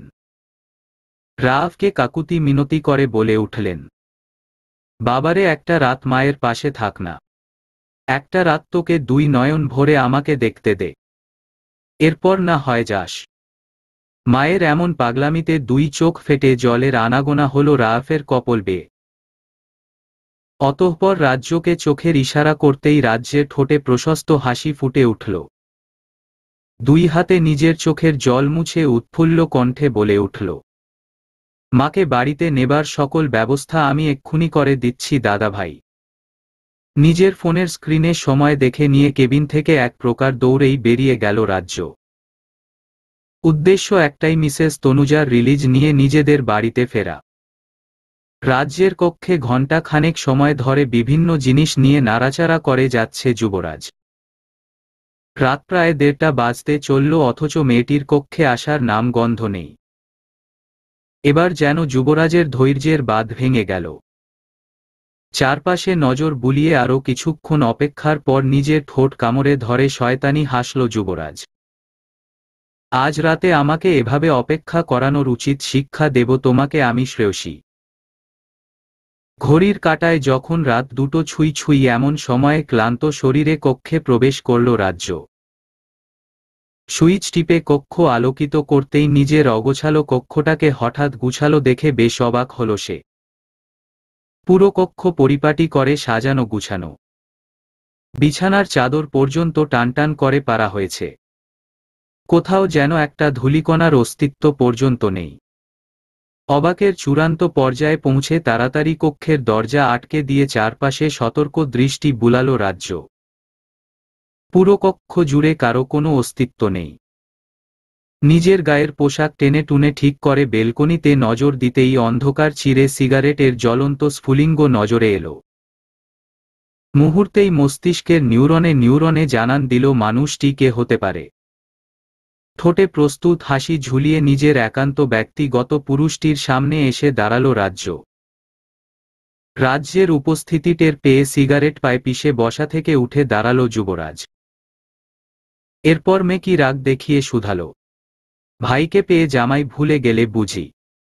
যুবরাজের মুখে রাফ সম্পর্কে এমন কথা শুনে কেঁপে উঠল রাজ্য। এক মুহূর্তের জন্য যুবরাজকেও তার অবিশ্বাস হতে লাগল। তবুও নিজেকে স্বাভাবিক রেখে বলে উঠল, কিসের ভাই? কার ভাই? কার কথা বলছো তুমি? যুবরাজ স্মিত হেসে রাজ্যের থুতনি চেপে ধরে রসিকতা করে এক ভ্রু উঁচিয়ে চোখ টিপে বলে উঠল, ডক্টর রেহান চৌধুরী তোমার দাদা ভাই, তাই না? ভয় রাজ্যের কান্না পেয়ে গেল নিমিষেই। এই মুহূর্তে যুবরাজকে তার মোটেও সুবিধা ঠেকেছে না। যুবরাজ এইভাবে কথা বলছে কেন? তবে কি দাদা ভাইয়ের গুম হবার পেছনে ওর কোনো হাত আছে? রাজ্যের মুখের ঘন ঘন পরিবর্তনে ফিক করে হেসে দিয়ে শক্ত কণ্ঠে যুবরাজ বলে উঠল, ঠিকই ধরেছ, তোমার ভাইকে এতগুলো বছর আমি গুম করে রেখেছিলাম, এবার তোমাকেও গুম করব। রেহনুমা রাবাব রাজ্য। কথাটি বলেই হো হো শব্দ তুলে হাসতে লাগল যুবরাজ। যুবরাজের এমন হাসিতে রাজ্যের বড় বড় নেত্র বেয়ে ভারী বর্ষণের সৃষ্টি হল। মনে নানা কুচিন্তা এসে ধরা দিল। তবে কি ভুল মানুষে মন বিনিময় হল? দাদা ভাইকে কি আবার হারিয়ে ফেলবো আমরা? এবার কে বাঁচাবে আমার পরিবারকে? যুবরাজ তার উষ্ণ হাতের আঙ্গুলির স্পর্শে রাজ্যের চোখের জল মুছিয়ে কপালে ঠোঁটের উষ্ণ পরশ একে বলে উঠল, এতটাই অবিশ্বাস তখন আমাকে ভালোবাসলে কেন জান? যুবরাজের কণ্ঠে এমন আহত স্বর শুনে মুখ তুলে যুবরাজের মুখপানে তাকালো রাজ্য। এরপর তার চোখে চোখ রেখে সত্যি উদ্ঘাটনের চেষ্টা করল সে। কিন্তু ওই বাদামি রঙা গভীর চোখের বিষাদে রহস্য উদ্ঘাটনের পরিবর্তে নিজেই বিষদিনী হল। সহসাই যুবরাজের পায়ের উপর পা রেখে উঁচু হয়ে গলা জড়িয়ে ঠোঁটে ঠোঁট ডুবালো রাজ্য। রাজ্যের সম্মোহনী স্পর্শে যুবরাজের সর্বাঙ্গ ভূমিকম্পের ন্যায় কেঁপে উঠল, সাথে দূর হল সকল অভিমান। পায়ের রক্ত মাথায় ছলকে উঠে উত্তপ্ত শরীরে নিষিদ্ধ বাসনার জন্ম নিল। নিজেকে সংযত করতে দুই হাত মুষ্টিবদ্ধ করে দুই চোখ বুজে ঠায় দাঁড়িয়ে রইল যুবরাজ। যুবরাজকে শক্ত করে জড়িয়ে ধরে কানের কাছে মুখ নিয়ে ফিসফিস করে রাজ্য বলে উঠল, আপনাকে চিনতে বড্ড দেরি হয়ে গেল ডক্টর ইউভি।